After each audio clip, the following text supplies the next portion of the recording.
This version of It's Eric Nagel has been modified from its original broadcast. Content has been edited to fit this platform. Believe none of what you hear and half of what you see. It's Eric Nagel. It starts now. Ladies and gentlemen of the universe, the next voice you hear, it's Eric Nagel. And thank you, Scott Shannon. Hello, everybody. Welcome to the program. I am Eric Nagel. Over there is Jordan surviving the drought and a flood at the same time. I don't know how that happens, but the desert is weird out in Arizona. Hi, Jordan. It really is. Hi, everybody. Everybody, you're listening. Thank you. Good enough. Now, should we go through the rest? Yeah, why not? Go through the rest of the spiel. We should do it. If you're listening on the iHeartRadio app, thank you very much for doing so. If you're listening to us on demand at some other point, place, time, Apple Podcasts, Spotify, anywhere you're getting your on-demand stuff, do us a kindness and go over there and leave us a positive review. Some do stars, some do likes, some do a thumbs up, some let you comment. Do anything you want there as long as it's positive. It does help out the program in a big way. And if you want to join us in the live room as we're doing the show, we have two of them actually for your convenience on YouTube and on Twitch, all under the moniker It's Eric Nagel. You hop in there and you join the program. You can interact, you can talk, you can throw your hard-earned money at us if you feel the need to do so. We will not say no, and we will take it. Thank you. Thank you. I was going to say, I like that last one. Yeah, yes. Keep that up. Yes, so we can pay Jordan once in a while. Would be fantastic. Anyway, programs here. We are here. Lots to go into, lots to discuss. How are you doing? How are things in your part of the world? Wet. Nice and wet. It was funny, right before we got on the camera together, it just stopped raining again. So I'm having fun with that. This past week, we had a couple storms. Last week, after we ended the show, I went downstairs, looked out the window, pouring rain. So got a nice storm last Thursday. It's interesting you've been getting all this rain too, because the last week the news has been saying, from the West Coast, from San Diego all the way up through San Francisco, which is almost the entire coastline of California, and then, Oregon and Washington, they're used to terrible weather and terrible people and all that fun stuff that happens in the Pacific Northwest. California is a hodgepodge of all kinds of natural disasters, and this isn't helping. Lately. The much fabled Pineapple Express has been hitting nonstop, not once, not twice, but thrice, to quote Mr. Burns, hitting the West Coast there, and lots of rain, lots of mudslides, and I'm sure other nonsense is going to happen. That state can have a blizzard, a mudslide, flooding, forest fires, like everything happens all at once. Earthquakes, typhoons. That could just be a week. Dogs and cats marrying each other, mass hysteria. That's a big Twinkie. It is, but you're at least a state removed, and I don't know how you're getting the same effects that they are.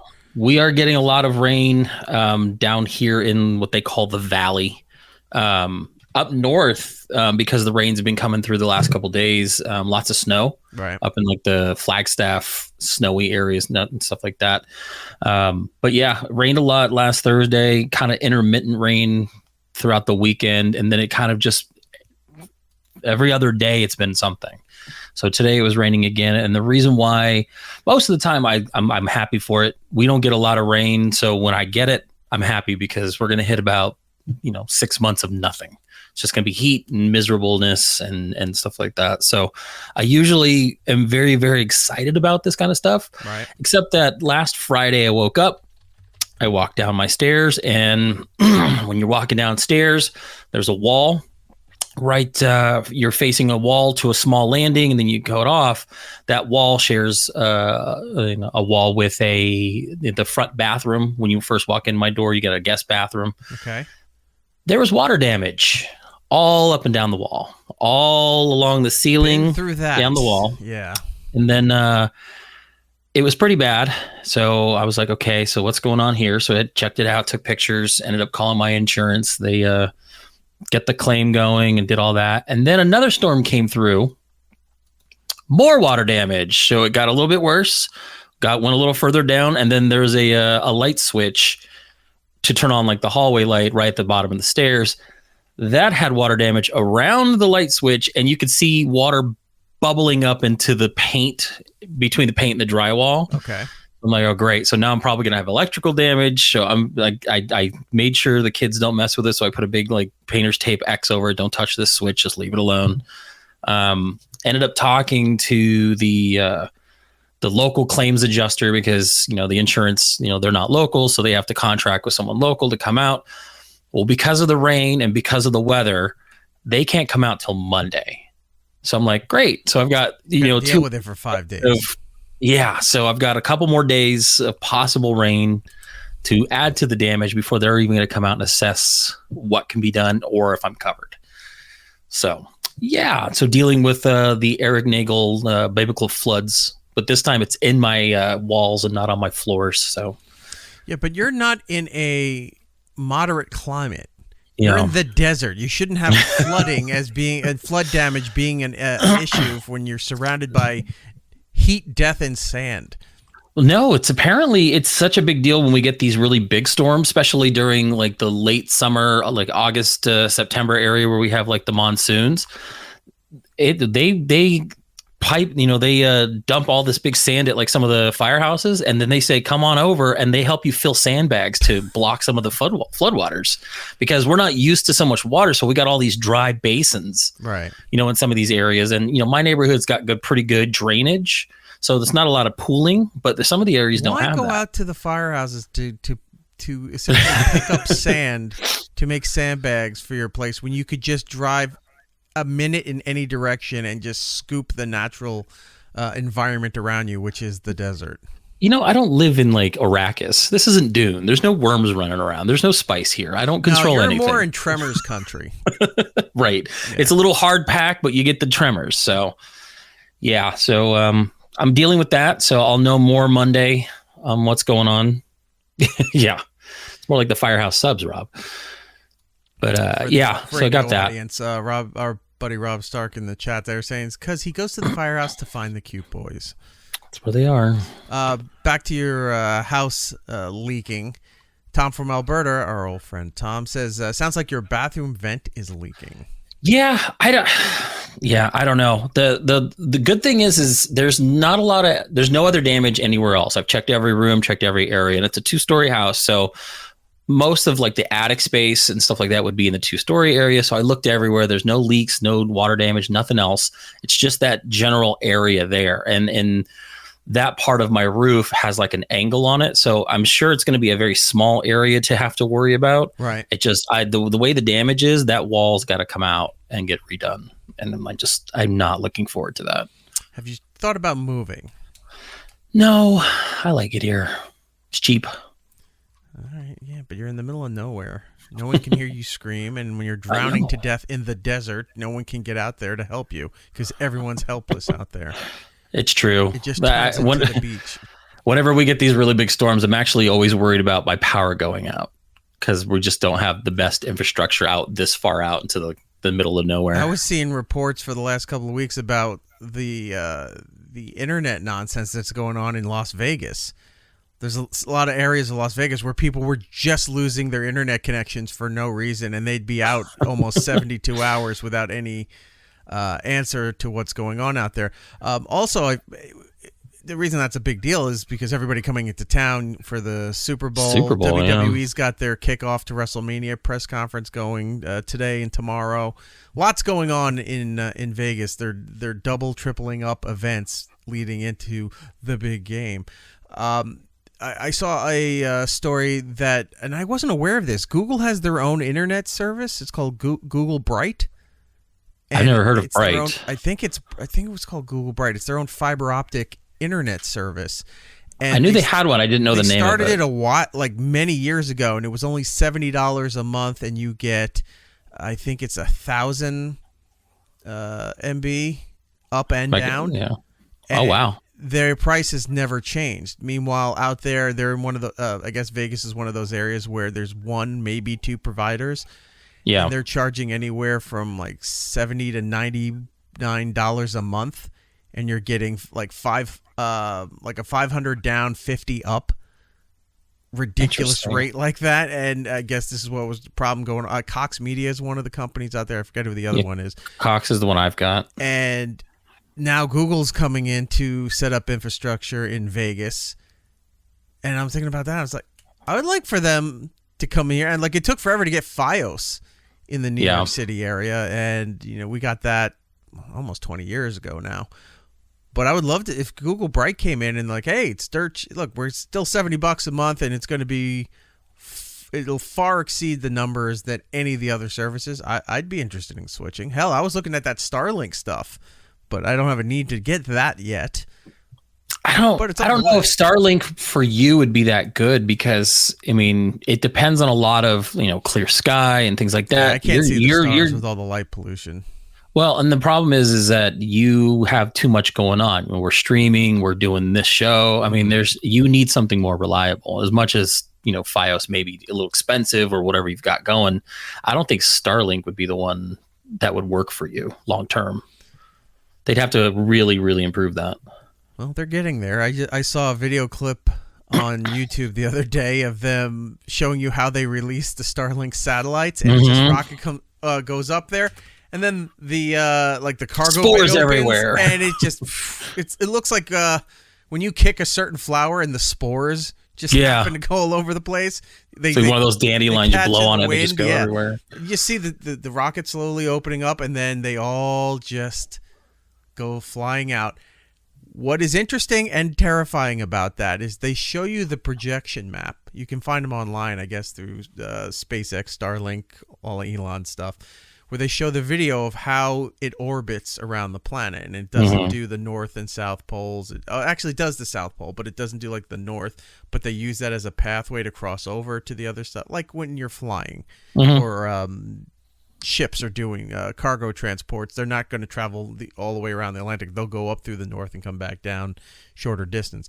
But you're watching the whole thing here, and you're looking at it, and it looks like when they try to put a shield around a planet, like a force field, like to protect it from alien invasions.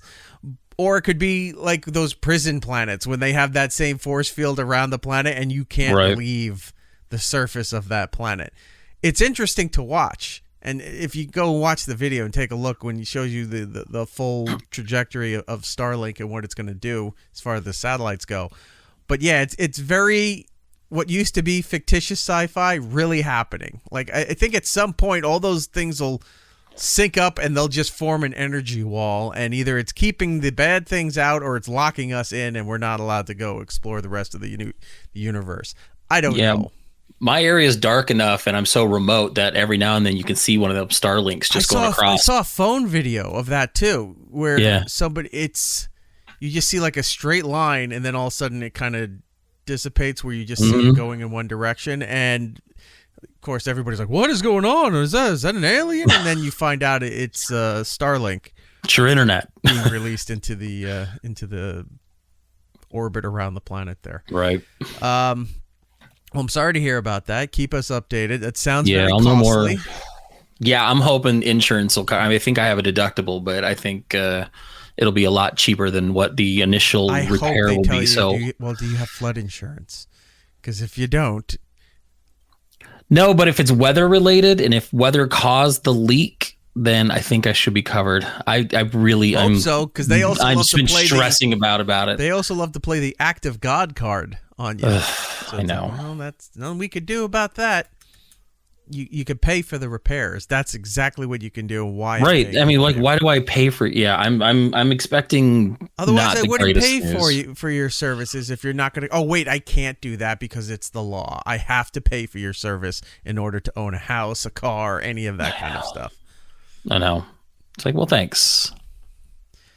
Tom, I'm not putting that up. That's a whole paragraph. I'll check it out. Send that to Jordan directly. I see it. We'll deal with that.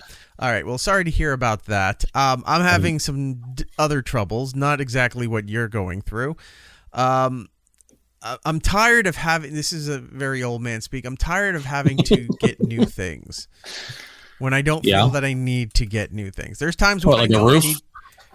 No, I'm not. But I know that's gonna come. We'll see how come the spring how well that is. There you go. But I like getting new things when I want to get new things. I don't like having to get new things out of necessity or when other things break down and stop functioning in the way that they're supposed to.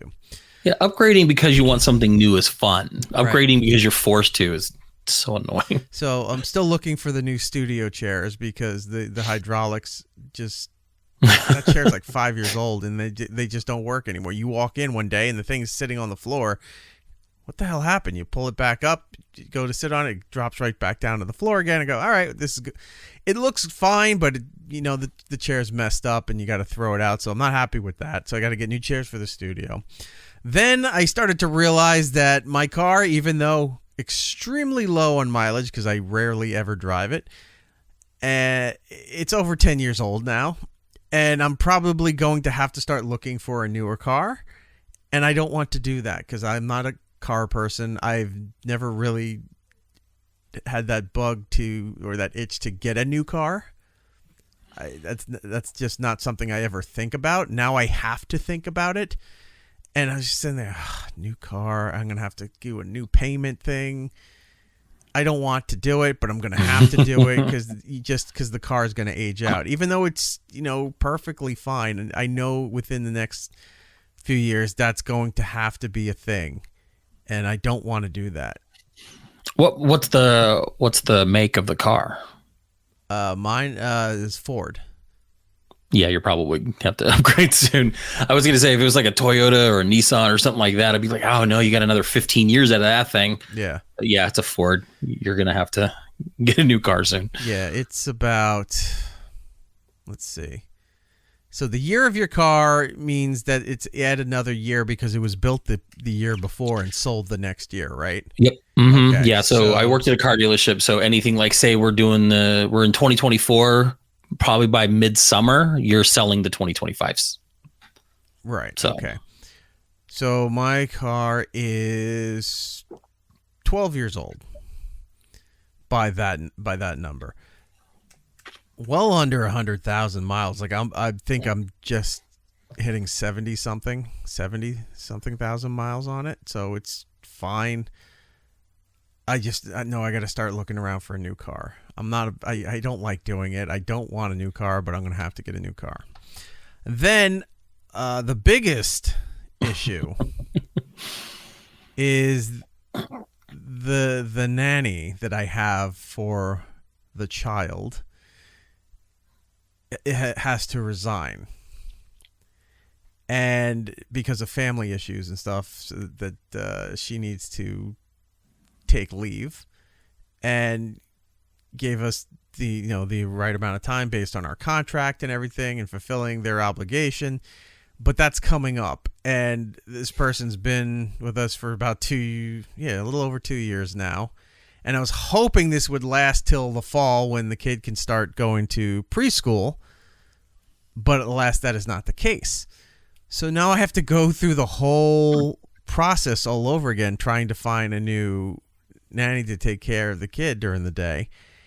And it's almost impossible.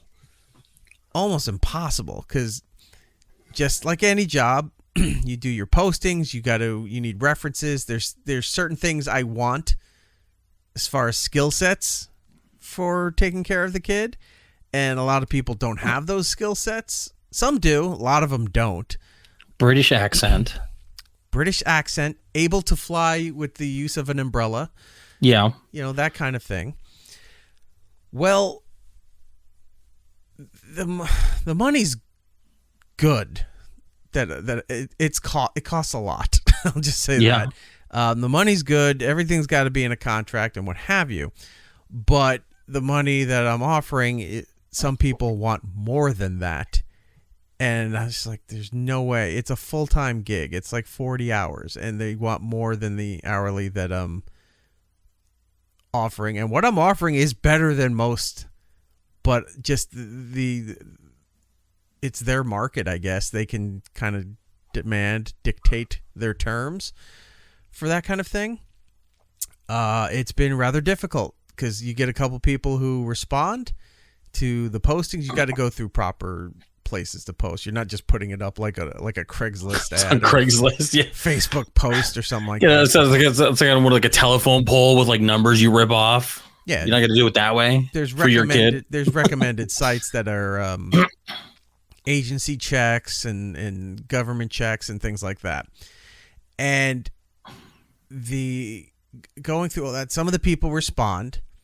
So, okay, over the weekend had appointments set up for like virtual meetings, phone calls, FaceTime, that kind of stuff. One doesn't show up. And even the follow-up later and that was Sunday, to this day, has not responded. Okay, so that's off the list. Another person didn't answer to the FaceTime like was scheduled, but when called later, picked up the phone and talking with them, and she seemed nice and what have you. And then we were going to schedule for a follow-up meeting. And then haven't heard back from that person. Sent an email out today asking, hey, are you still interested in this? We need to know. A lot of the other people don't have even the basic skill sets set, like food preparation. Which is not... It's not like saying that. Well, if you're nannying, like, what do you expect to be doing? Right. Just opening up a Lunchable and tossing it at the kid? Right. I was like, well, look, there's certain places that do like a playtime, that do story time. There, different places that we bring the kid to, and said on the list, it's like, well, you'll be responsible for taking them over to, when they have this appointment or that appointment for, not like doctor stuff, but there's an arts and crafts thing one day. There's a book reading at a library the other day. And there's all these different things that the kid goes to. And they're like, oh, well, I got to bring them to all of them? It's like, yeah, you're here all day. What do you expect to be doing, right? But the food preparation thing was interesting because it's like, oh, so you'll have all the meals made and stuff and I just give that to them? No. Because we're working. So they're coming in as but you got to make some of the meals for the kid. They're coming in as like a babysitter, where it's like, here's a $20 to go order a pizza. No, this is like you have to like help raise the child. No, the nanny stuff is way more than a babysitting. Like you got to know how to do the kids' laundry. You got to know how to change the kids' bed sheets. Obviously, diapers and clothing and stuff. Right. You play with the kid. You teach the kids stuff, reading. There's a whole bunch of things when you go through these certified sites that what you're looking for. And I also look for a couple other things too. Hopefully, they have medical certification. Like if they have CPR for kids, that's a big one for me. Yeah, I think it's a big one. If they have any kind of first aid thing with a kid is helpful. I think the CPR is mandatory for my requirements, but the CPR, if first aid kind of stuff, I wouldn't say no to that. It'd be great if you had it. Yeah. Kids get into all kinds of stuff. It's probably good to have that. Couple of them, I don't think are residents of this country. They're here working, so I don't know if it's a green card situation or if it's something else. But when you try to press forward a little bit, it's like, look, no, you got to fill out these forms and sign the contract. Oh, we could just do an agreement on this. Nope, you're not just doing an agreement. Sorry. And so that's been difficult. Here's my child. Thanks for the handshake agreement you've given. A couple of them want a guaranteed like year to 2 year agreement. And we only have about 8 months left till the kid starts preschool. Right. So I'm not going to sign a year commitment just for you to work 8 months. Like that's not happening. Now, have you thought about, okay, so when preschool happens though, preschool's not an all day thing. So you still might need somebody. Is 6 hours. Okay. It's a 6 hour thing where you got to provide a bunch of stuff to it too. Like you got to bring extra clothing and food and things like that every week and all that kind of stuff. But they go through everything. They're teaching the kids a lot of stuff. They do nap time. They make their meals and their lunch stuff and it's fine. And plus the state pays for it. Like New Jersey passed something a few years back for preschool and what have you that the state now handles it. Now you don't have to go to. It's not like when you think, oh, a state-run preschool, that it's just some kind of dumpy auditorium that they're dumping the kids in, with old gym mats that are now their nap mats and just add more balls. Exactly. Yes, they're unhappy. Probably he wants more balls, and then the kids are just pressed against the glass. No, these are existing facilities that are cool. reputable and whatever, and then the state just comes in and covers the expenses for it. Well, the finding the new nanny is going to be very difficult because of our work schedules and everybody else's in the family's work schedules. No one's around or available to do this. I don't know what I'm going to do if I can't find anybody. This is the original nanny's leaving for legitimate reasons, and it sucks. But on the other hand, it really screws me over. Yeah, trying to deal with this. So I'm concerned, but I'm also pissed. But I understand. It's just the situation, the scenario that I'm aggravated with. So I don't know what to do here. I'm trying my best. I'm going through everything I can. It's just people don't want to. Either they want guaranteed for like a year to 2 year, which I can't do at this point, or they don't want to do everything that's required for it. Are you afraid that your kid has kind of bonded with this existing nanny and now it's going to be kind of an issue, or? Because she does spend a good considerable amount of time during the day and has been a part of her life for that is a concern, because then it's got to the kid has to get used to a brand new person coming in, but then you got to find a new person that you can trust in your home. Yeah, I don't know how you do that. That's to be honest difficult with you. too. So I didn't want to put my kids into school. That's how untrusting of other people I am, and it's I still look at other kids going, don't touch my kid. Right.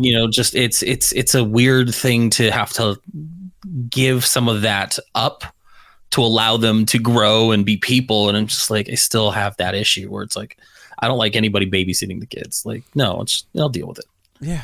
It's a whole to do. Mm-hmm. It's a whole to do. Yeah. That's a tough spot. It is just trying to get people involved, interviewing that either that qualify, that want too much, that don't want to do certain things. It's everywhere you turn, it's always a new scenario. And now, misspellings aside, I had this exact same idea. I didn't want to interrupt you, but are we looking at a Mrs. Doubtfire situation? We can get Giddles in here. He tries to pull off, but he just doesn't shave the beard. Yeah. Just, ends up teaching the kid how to, strip down a whole cow during the time that he's with her. I open the door and he's like, hello. Exactly. Giddles, what are you doing? You have cake all over your face. No, I don't. Why are you speaking like that? It's obviously you.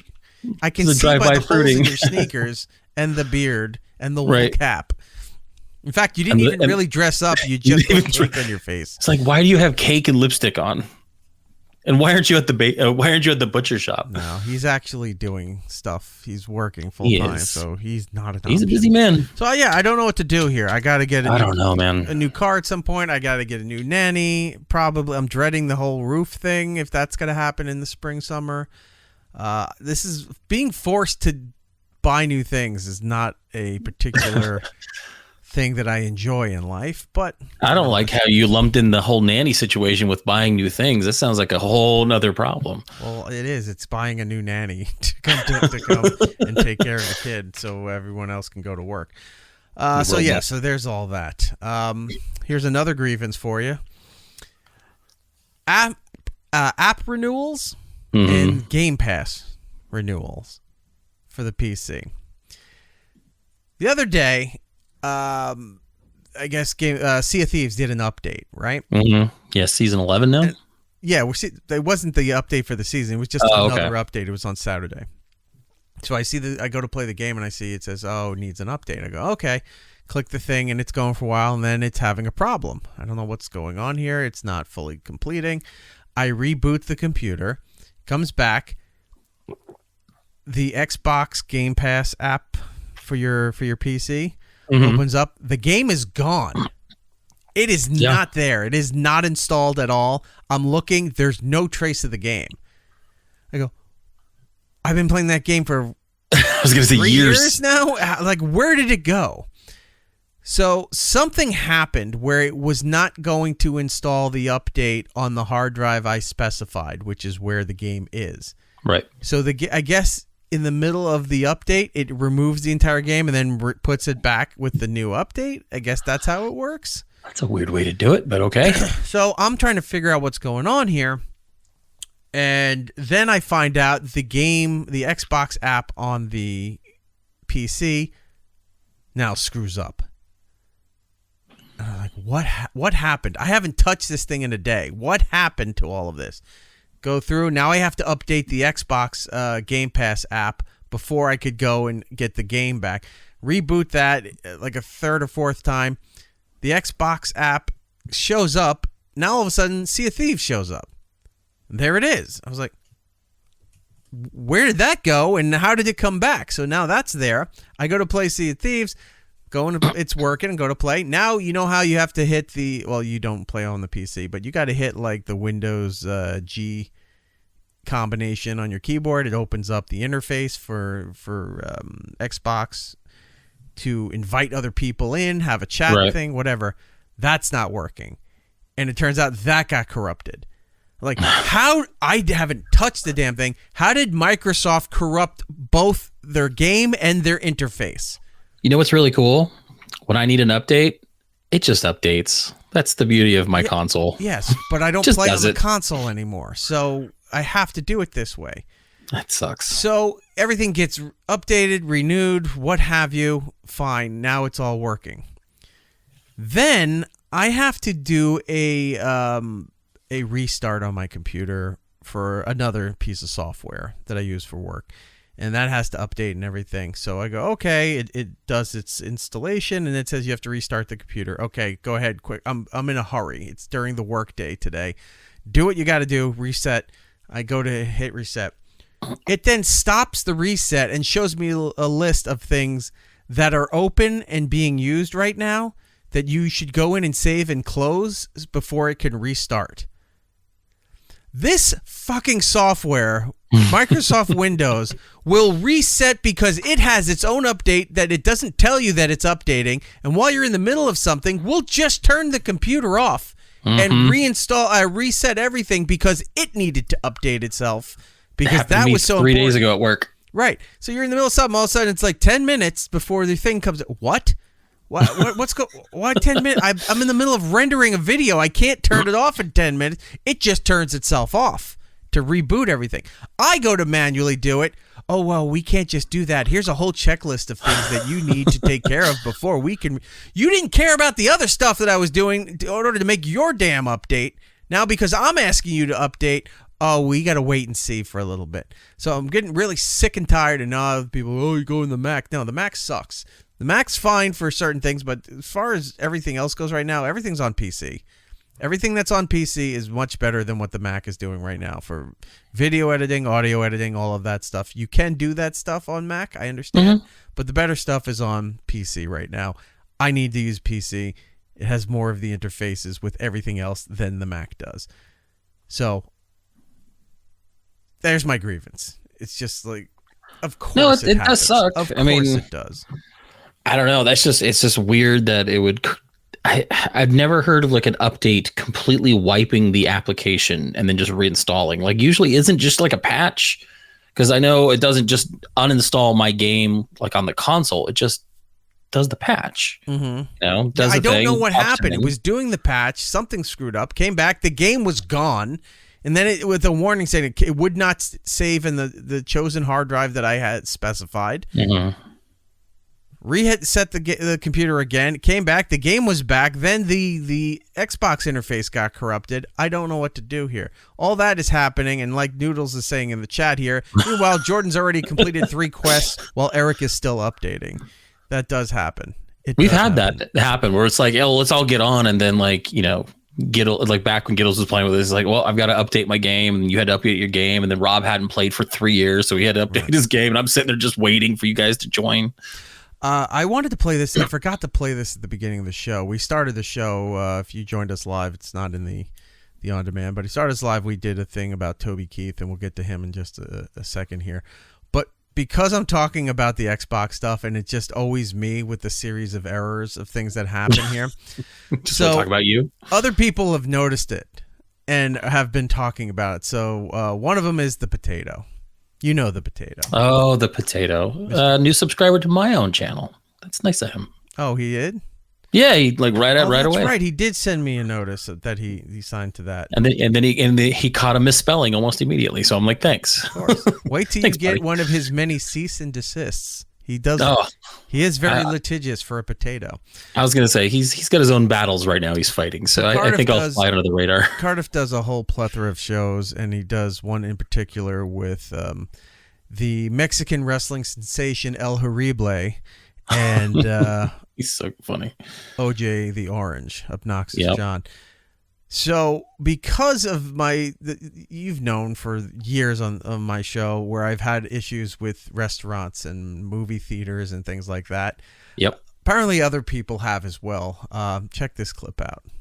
Do you listen to Nagel at all? It's an audio pod. He's big audio. He's huge on Spotify. He's like number 4 behind Rogan. That's what I've heard. I've heard that. He's on iHeartRadio. Like it's a good show. Anyway, and if you've listened to Nagel in the O&A days, he always every time he tries to do something, it was a disaster.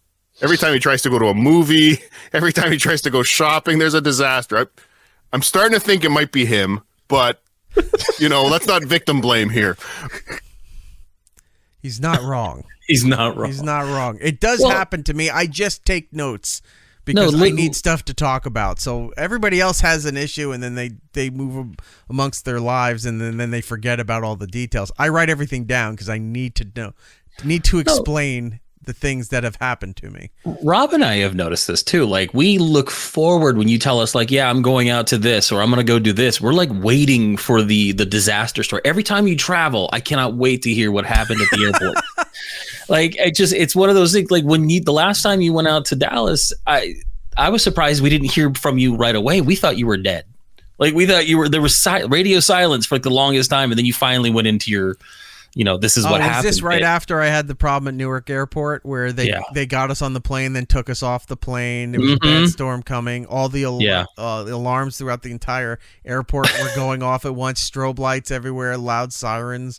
Yeah, but we knew you were going to the airport, so it was like to not hear about, like, we never hear about you going to the airport. Like, that's always smooth for some reason. Right. But it's when you get to the airport, it's either Clear's not working, or someone's giving you a hard time, or something's going on, and we heard nothing from you. And like, at one point, we thought you were just dead. Like, the plane had crashed, we lost Eric. Yeah. But then we got the list, and then we're like, okay, everything's good. Everything's back on this even plane here. All right. Well, I have other trips coming up. I've got nice. I got a convention I'm speaking at in August, and I have I have a cruise coming up in June. Oh, nice. So that could be fun. Is that the big family to do? Because that has disaster written all over it. That's the big I'm excited for that to one. Do. But also the current climate of cruising, where there's been tons of people getting, I guess, assaulted and robbed, and then even bitten by sharks in the Bahamas, and I believe that's one of the stops for the cruise. So you're like, I'll stay on the boat. That'll be interesting. And then, recently, Wednesday, Mojo Nixon. Do you know who he is? I had no file on that guy, and then it was mentioned to me yesterday, and then I got sent an article and I read up on him. It's like I kind of on the periphery knew about him. Trades. He was a big country, bluegrass, rockabilly, just a wild guy. He had a song about Elvis. I forgot what the Elvis song is. He had a bunch of different songs. In fact, what's that song? Punk Rock Girl by the really Dead Kennedys, right? No, not by the Dead Kennedys. It's not Rancid, is it? No, who was? Because they mentioned Mojo Nixon in the song, where they go into the record store and they said, "Your store has Mojo Nixon." The guy said, "I don't know what you're talking about."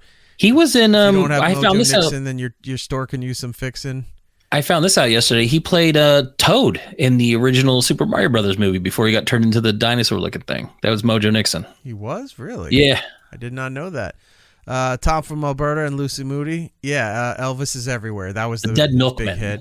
Dead Milkman. Yes. Thank you, Jordan.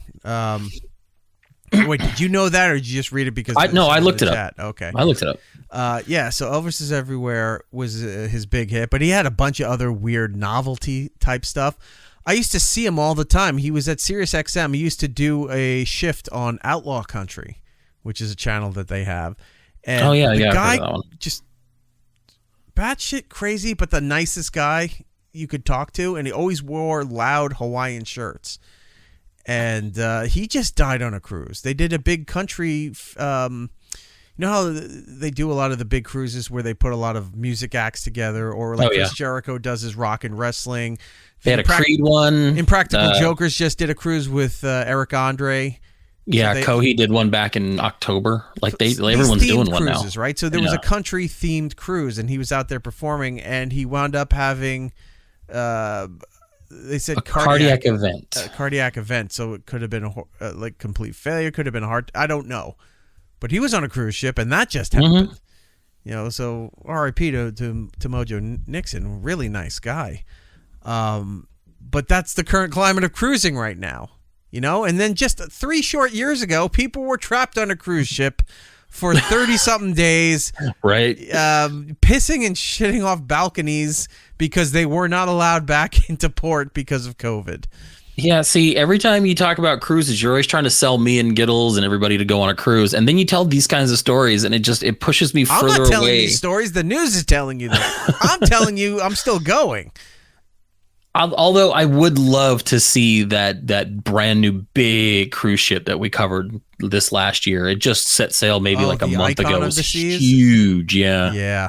It's like a floating country. Yeah. Well, I got a lot of travel coming up this summer, so hopefully I'll have some stories for you, and I won't disappoint.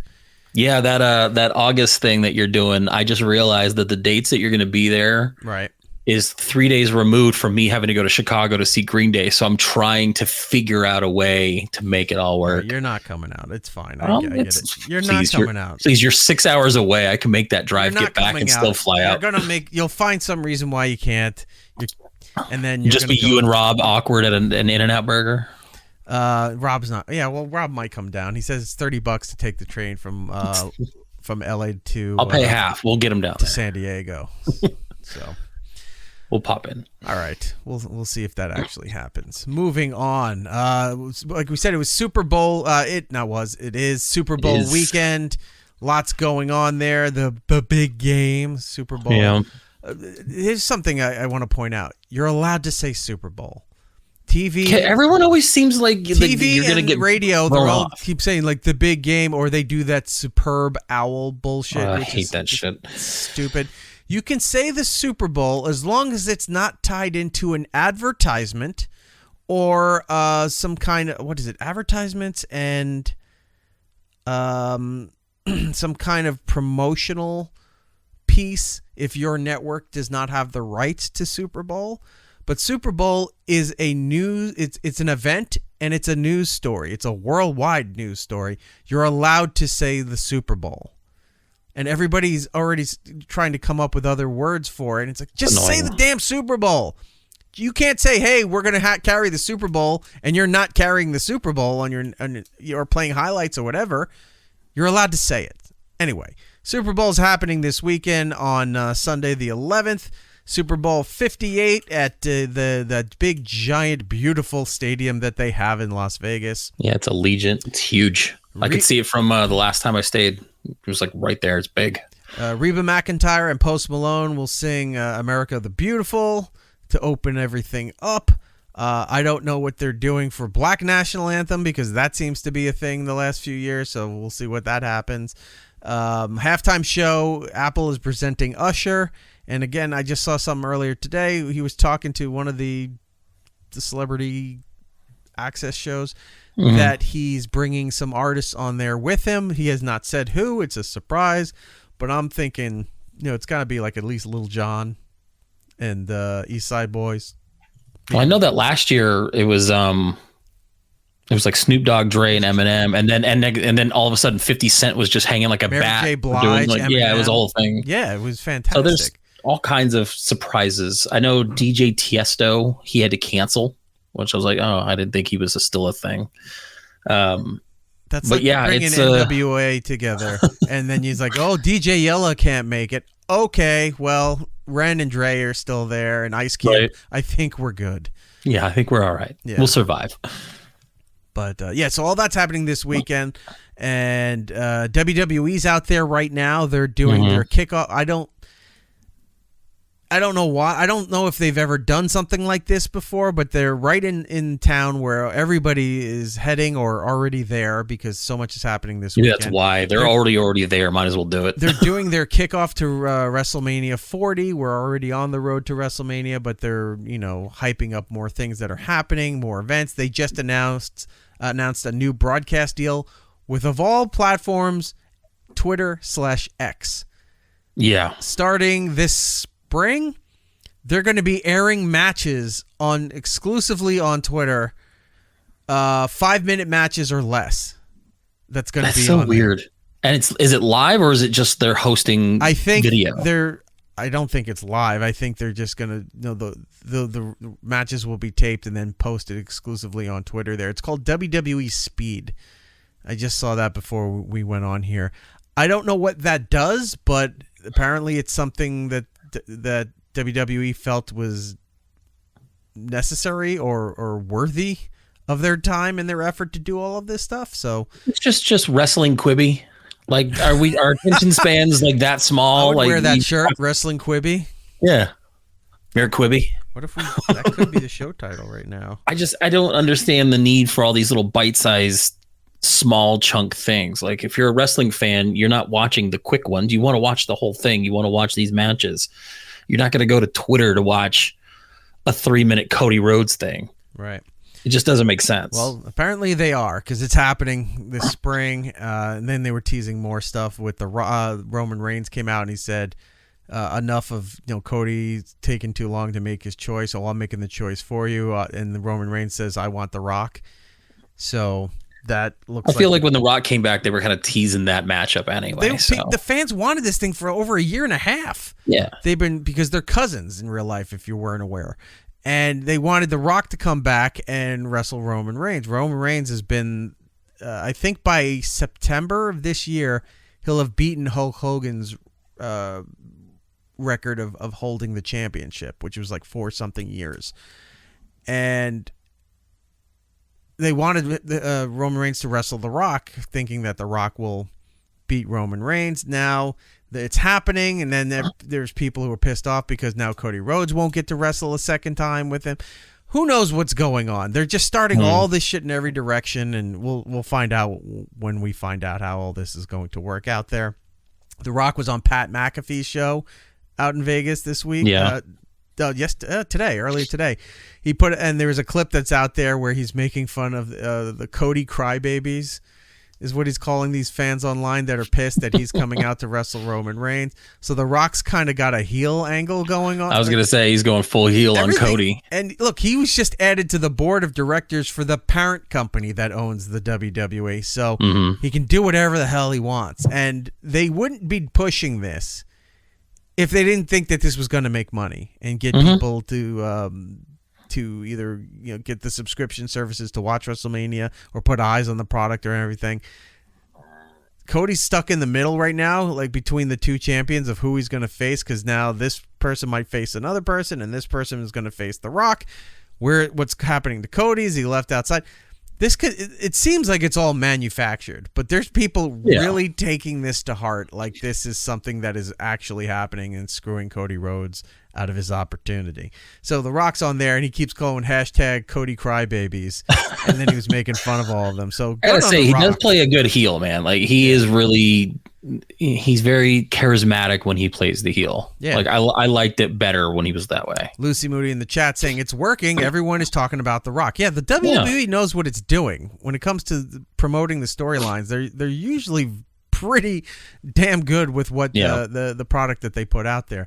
Plus, also The Rock had news happen this week with the surprise announcement of Moana 2.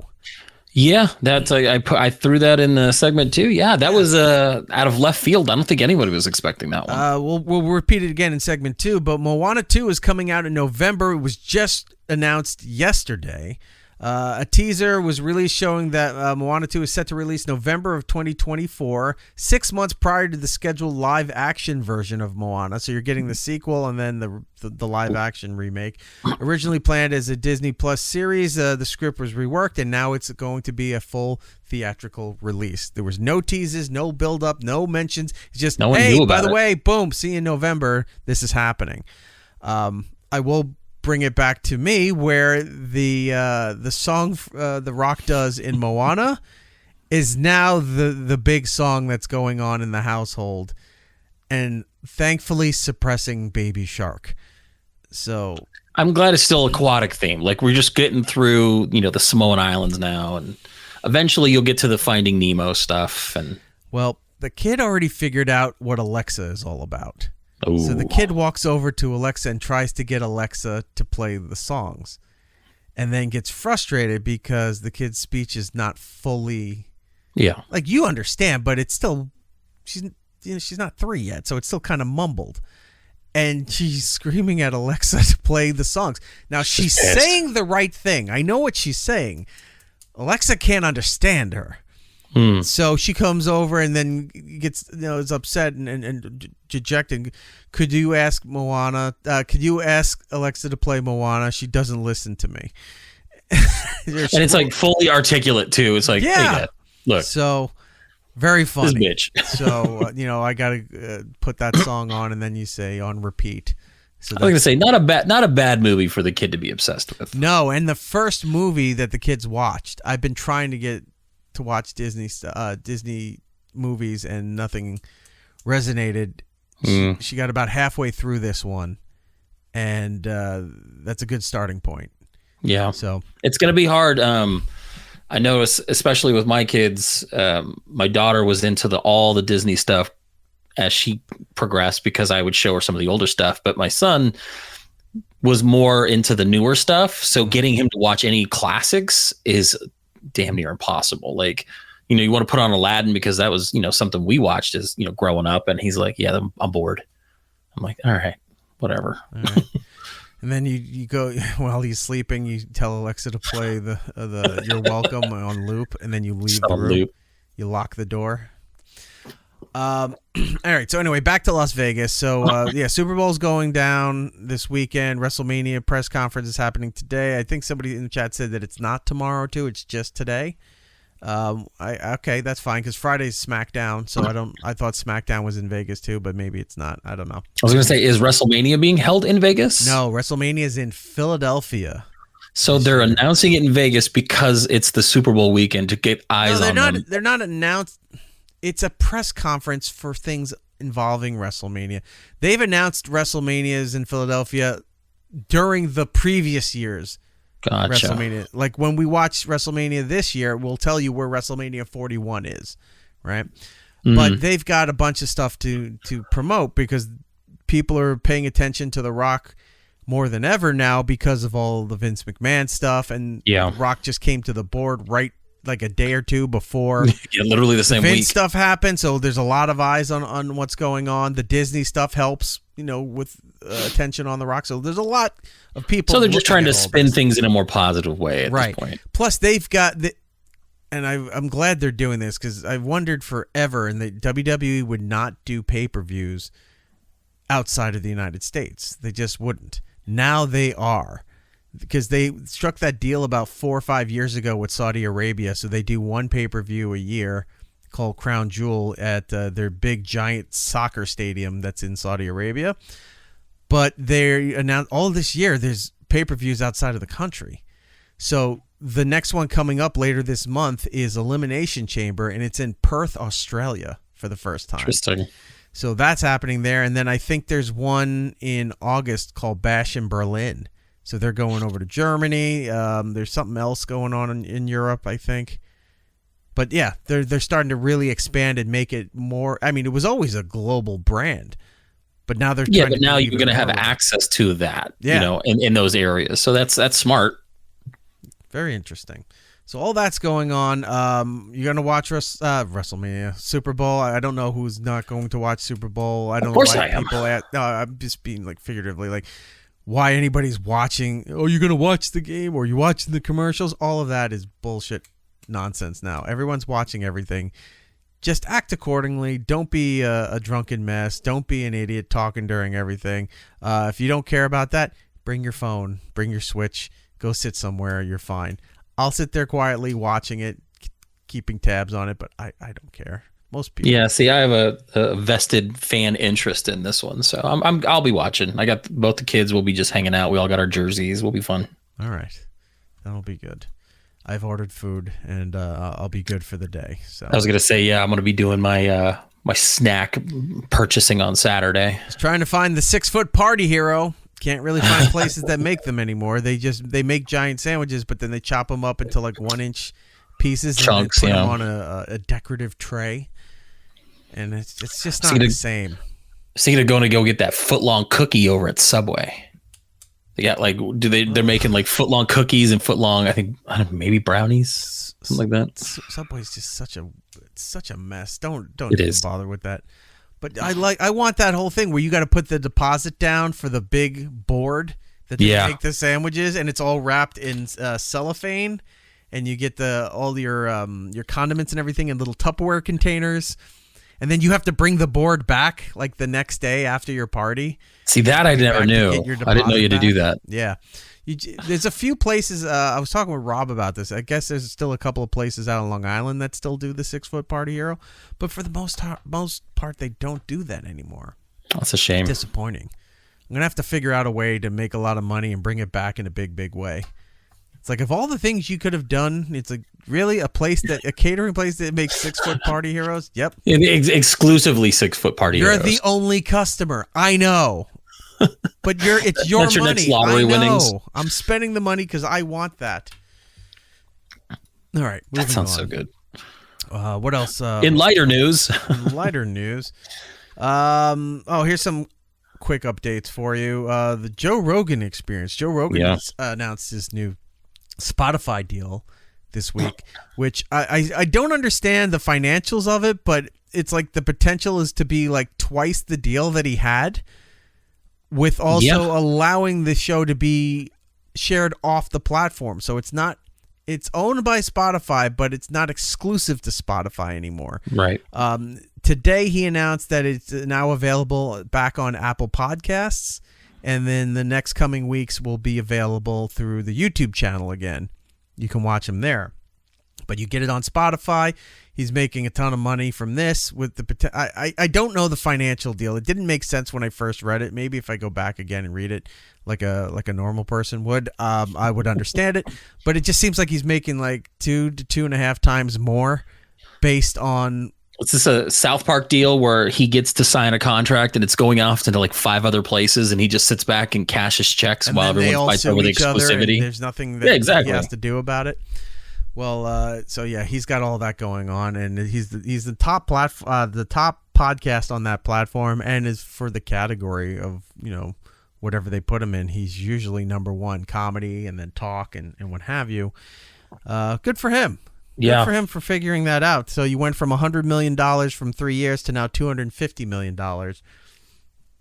Bravo. Yeah. Multi-year deal. We could only hope to fail upwards like that. Right. So, not saying all the controversy, everyone. Controversy. Everyone makes fun. Everyone does this. Give him another $250 million. A little bit of this, a little bit of that.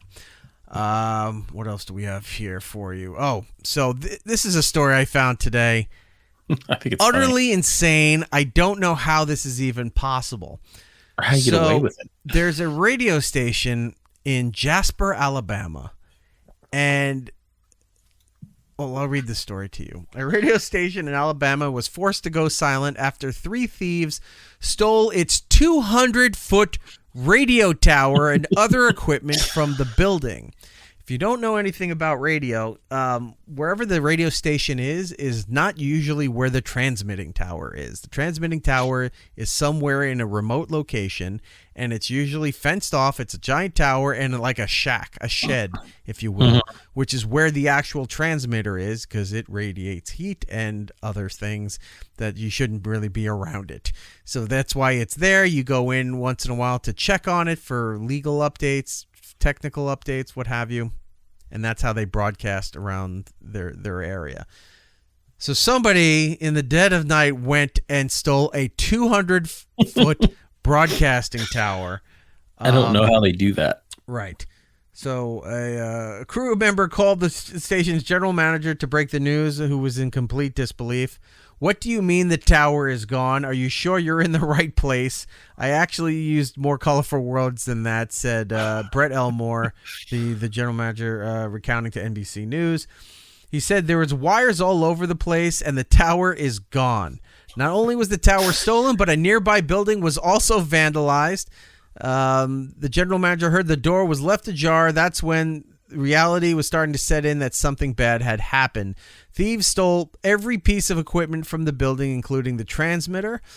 They filed a report with the police. There was a meeting yesterday between the owner and our investigators concerning the matter. At this point, we are still lacking information that we have to conduct a full-fledged investigation. The radio station's WJLX notified the FCC that its AM station went silent. The station was hoping to continue broadcasting through its programs through FM radio in the meantime. We requested a temporary authority to keep the FM transmitter on until we get the AM back on the air, Elmore said, but unfortunately this morning I was notified by the FCC denied our request to stay on the air on the FM side. So actually we're about to go now to power down the transmitter. I don't know how three people so they know it's three people, right? Right. Like they somehow, how do three people get 200 feet of a transmitting tower?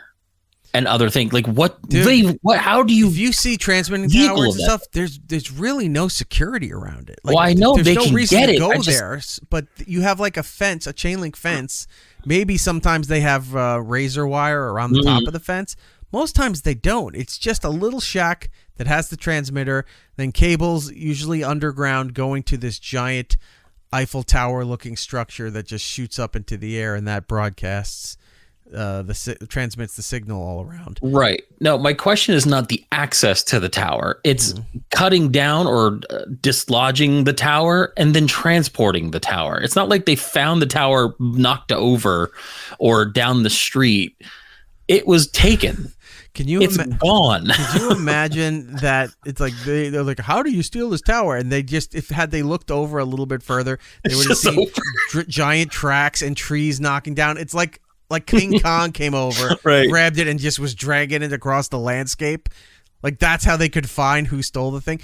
But, look. They just put it on top of a fucking, like, Pontiac Fiero. Think how long night is, right? Yeah. You're lucky you get 8 to... Well, maybe... I don't know. This time of year, it's a little longer. If Alabama's in that region where it's, it gets darker faster. But, all right, so say maybe you have 10 hours of darkness, right? Right. To knock that thing down, dismantle 200 feet. It's a lot of work. All the wiring, steal all the equipment and cutting the wiring. Could get that done pretty fast. That giant structure, to not only knock it down but dismantle it and then transport it out there within 10 hours. How is that possible?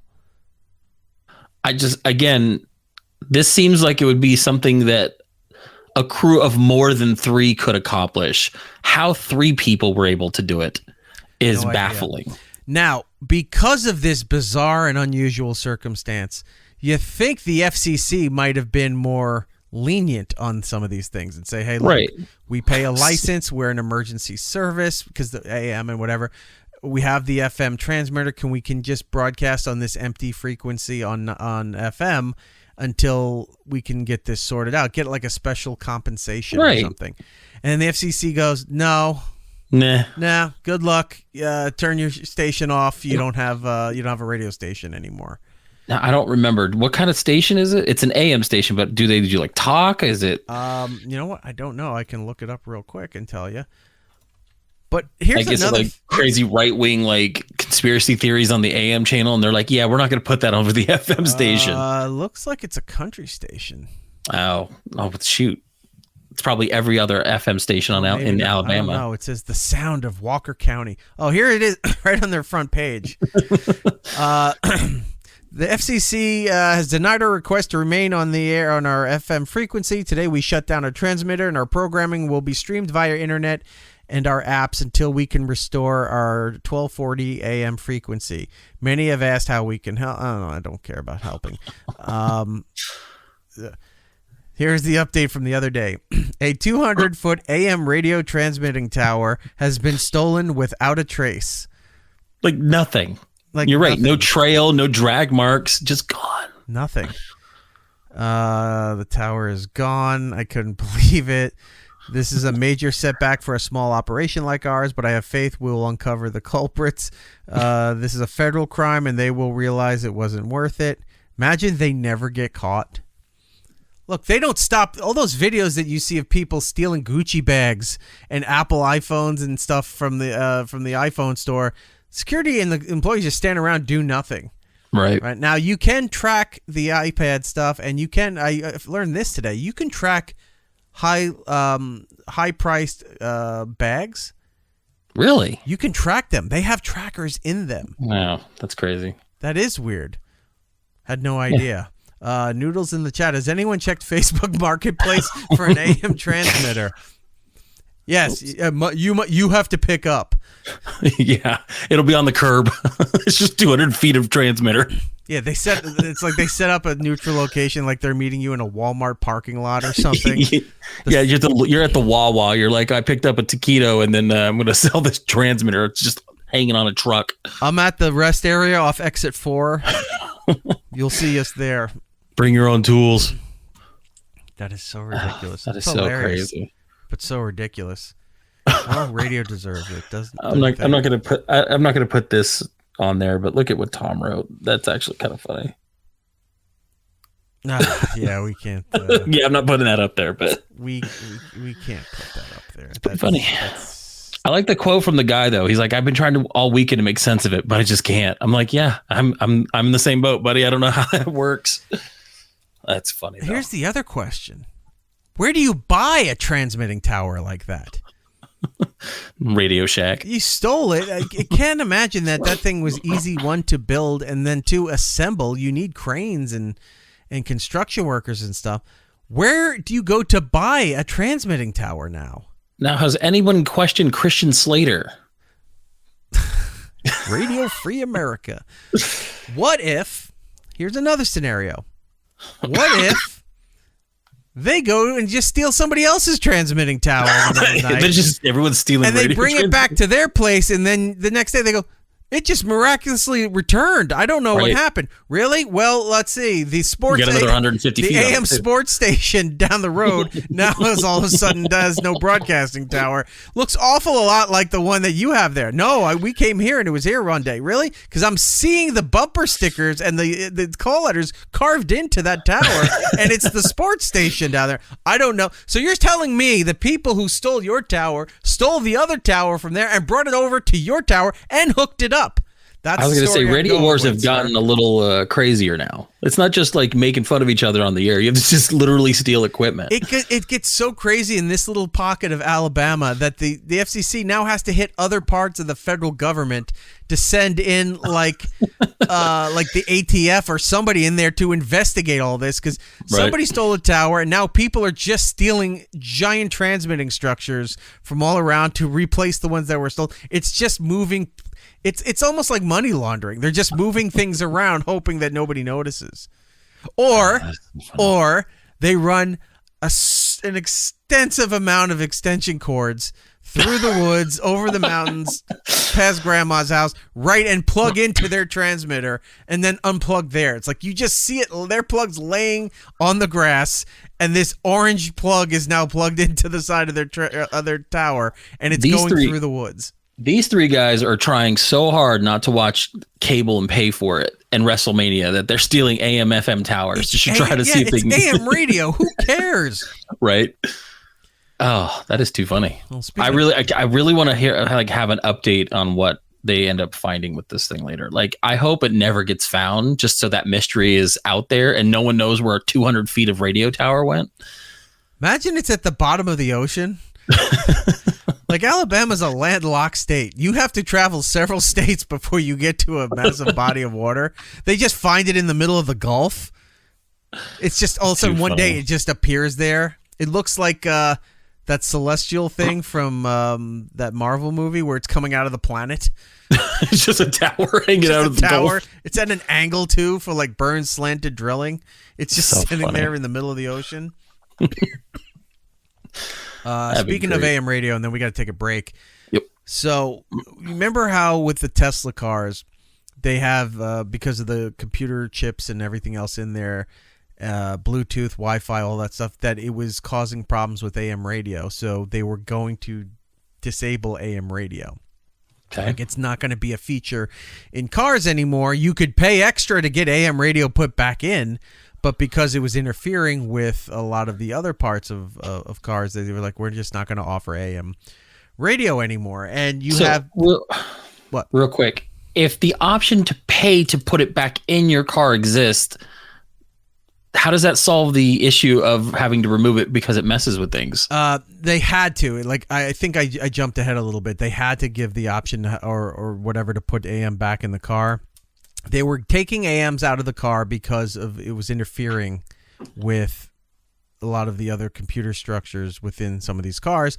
So these car dealers, manufacturers were saying, like, we're not going to offer AM radio anymore. It's not necessary. You can just stream everything online. You can stream it in the car. Who cares? Who cares? But, for $50, we'll throw a 200-foot tower on top of your Tesla. Right. So they just like, well, we don't need AM, and it seemed way past due because who gives a care about AM radio, right? But then they say, it's where a lot of the emergency channels are in the case of a natural disaster or some kind of government event where they have the emergency broadcast signals, what have you. I didn't think it was necessary, but people were fighting for it, and the people fighting for it were the radio industry. Right, the people in the radio industry were fighting and complaining about this stuff, but nobody else was. But now you have government officials and lawmakers now are putting stuff out there to defend and save AM radio. Right. In my state of New Jersey, there's a representative who's taking action to keep AM radio in every vehicle. Brooklyn Car and Audio Security pay their what is all that? Isn't that part of the... Okay, yeah, it is.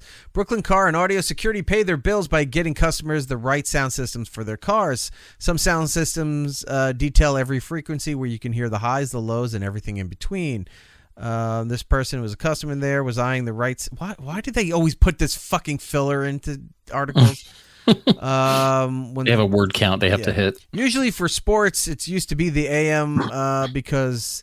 That's where a lot of sports talk shows on AM back in the day, but Music FM told this person, none of this is making any sense. And the stores got what we needed to make whatever station this person was looking to sign in. I hate the news. Stop adding the fluff and the clever, like, worded headlines. Just get to the damn story. It can work on your phone if you can. It can work to your. It can work to your phone. It can work to your radio, FM, AM, the USB. Says this manager of the car place, but he chose a bright. All right, I'm getting pissed reading this myself. There's just too much fluff in here about who cares about the car dealer. Who cares? Anyway, skipping ahead. If Elon Musk can afford to buy Twitter, then to send somebody to the moon, to the rockets up there, shouldn't we at least be able to pay for an AM radio in a vehicle? Taking aim in companies that Musk owns like Tesla, BMW, and Mazda, who are moving on without AM radios in their electronic vehicles. He's recommending, the representative is recommending until this bill, AM radio for every vehicle act passed in Congress. Electronic vehicles without the AM radio feature, like they were pointing out, at the point of sale, would get a big red label on their sales sticker. The labels would read, warning, no AM radio, vehicle unsafe in certain emergencies. Are you really going to your AM radio for an emergency? I know you can, but are you going to? When a kid's missing, everybody's phone within the 5-mile radius goes off. Well, I mean, he kind of addresses it. He goes, when the cell phones run out, the internet gets cut off, or the television doesn't work because there's no electricity or power to your house, you can still turn on your AM radio. The problem is that doesn't equate to you being in your car. Like if you're at home and all this goes out, right? Yes, you can get the emergency broadcasting, the channel and all that stuff. Why does it need to be in your car too? Like, I'm not discounting the need for an AM radio, but I think he's trying to equate a very random disaster situation to how it would be applied. So I don't know. That's weird.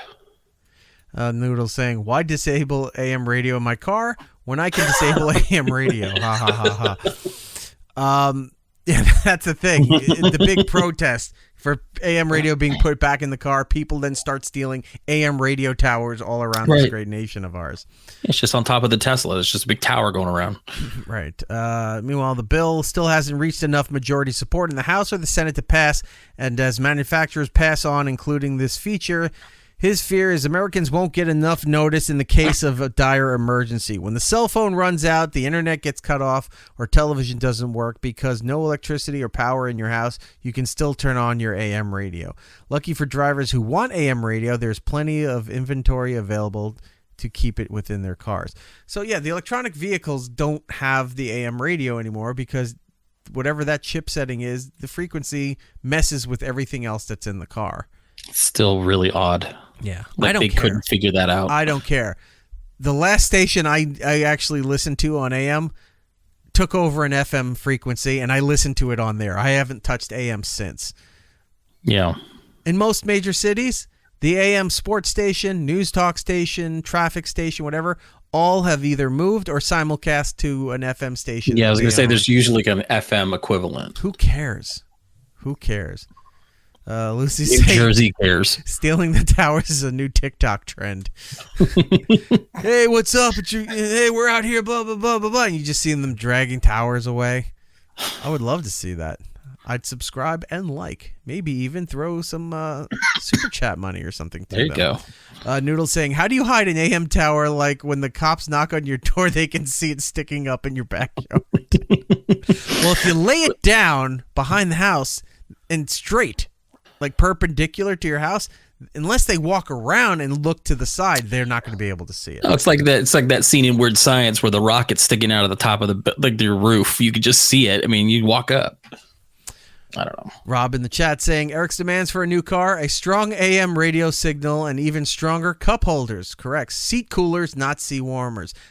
I will sign any petition to make that a bill into a law. Seat coolers, not seat heaters. I don't have much need for a seat warmer. I have them. Mm-hmm. They're nice twice a year, usually around early January. But yeah, a seat cooler would be wonderful. The only time I've ever used a seat warmer was if I picked up a food order and I put it on the, like, was it 3, the highest on there? And I'd have the seat cooking. You put the pizza or the food I've done or it whatever with down, pizza. The pasta, just sit there and it keeps it warm on the way home because I don't have the insulated bag, not yet. But that seat warmer will do. The seat coolers are the best. You turn that on and everything gets all nice and frigid. Oof. Fantastic. Going back to noodles, but this is in Alabama. Do you think they're smart enough or even know what perpendicular means? That is a fair point. They know football, and that's about it. Roll Tide. Roll Tide, indeed. All right. Hold on. What is Heather saying? Seat warmers are essential for Virginia in January. They're not. Put on a jacket and a pair of sweatpants, and you'll be fine. You don't need it.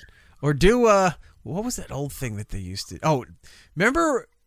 You might not. You didn't grow up in Arizona, did you? No. Where did you grow up? California. Okay, then. Well, I lived in Kansas for a little while, so I did do some of that. In colder climates, I don't know what it was for, but people used to put towels down on their seats. I get it in the summer when it's super hot and you had the vinyl seats or the leather seats, so you would have to do that. But they would do it in the winter too. Like that would warm the seat up. I don't know what the significance of it was, but alas, they were doing that. I am happy with a seat cooler. You know what? Maybe not. Maybe keep the seat warmer because I won't put the heat on in my car, but I will put that thing on 1. If it's below 30, I'll put it on 1. Mm-hmm. And that's right on your lower back a little bit. You're like, all right, that feels real nice. That's about it. Everything else, I'm wearing a jacket and gloves. I'm fine. I don't need that inconvenience. I hate being hot, and I hate being Me too. uncomfortably hot and in an inconvenient situation. Like when it's freezing outside and you walk into a store and it's 90.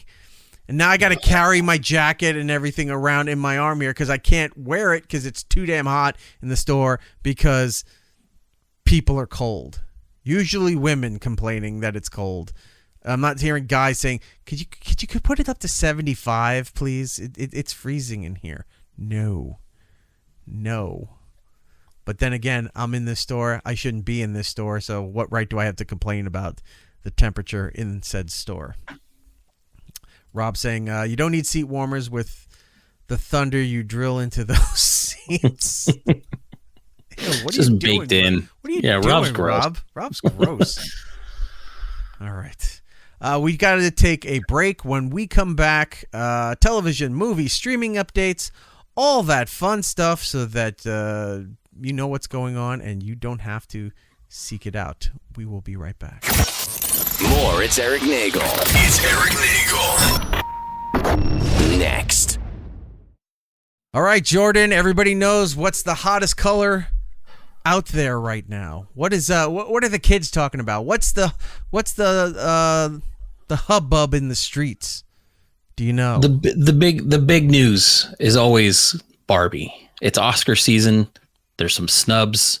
Much like the Super Bowl, we're not allowed to say that within the copy. So they're talking about a movie in a really well documented and awarded movie. It's true. I think it made $1 billion. I think it you did. Can figure it out. Very popular. Anyway, Valentine's Day is next week. You're running out of time. What are you going to do? We got the answer for you here. You can say I love you to your wife, fiance, girlfriend, sweetheart, or daughter, or significant other, whatever is in your life, with the world's best gift in a brand new color. Our pal Steven from Steven Singer Jewelers, the I Hate Steven Singer guy. You've seen his billboards up and down this great nation. You've probably seen it on a highway where you saw a flatbed rolling off with a 200-foot AM broadcast tower, and then, oh no, the overpasses are too low. A disaster is about to happen. So that would be how great would that be positioning for advertising for Steven Singer?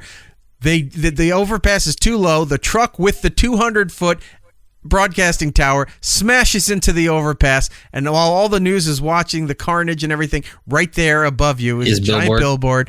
I hate Steven Singer. You can't buy. Well, you can. You bought the billboard, but you can't buy that situation for that marketing. That would be fantastic. Anyway, he's selling his most coveted, probably his most fastest selling 24-karat gold dip rose with this color in the history of him doing the roses. It's called Malibu Pink. You've seen it in fashion, TV shows, movies, etc. Malibu Pink is everywhere, and it's the thing to get, and it's the thing that you want, and it's the place to be. I don't know how pink is a place, but you can figure that out on your own. Now available in 24-karat gold dipped roses, the #1 gift for Valentine's Day. It's a real rose covered in luxurious 24-karat pure gold, deeply dipped and hand finished by skilled artisans. We love the hand finishing. They emphasize that. It's in quotes. It's in bold. There's like 6 exclamation points on either side to let you know about a hand finishing by skilled artisans or artisans, however you want to pronounce that, and it'll last forever. Steven's Gold Dip Rose collection starts at just $59 with free shipping, free shipping, free shipping. Did I say free shipping? There's free shipping, free personalized Valentine's Day card, and a free lifetime guarantee, and it arrives in his signature gift box.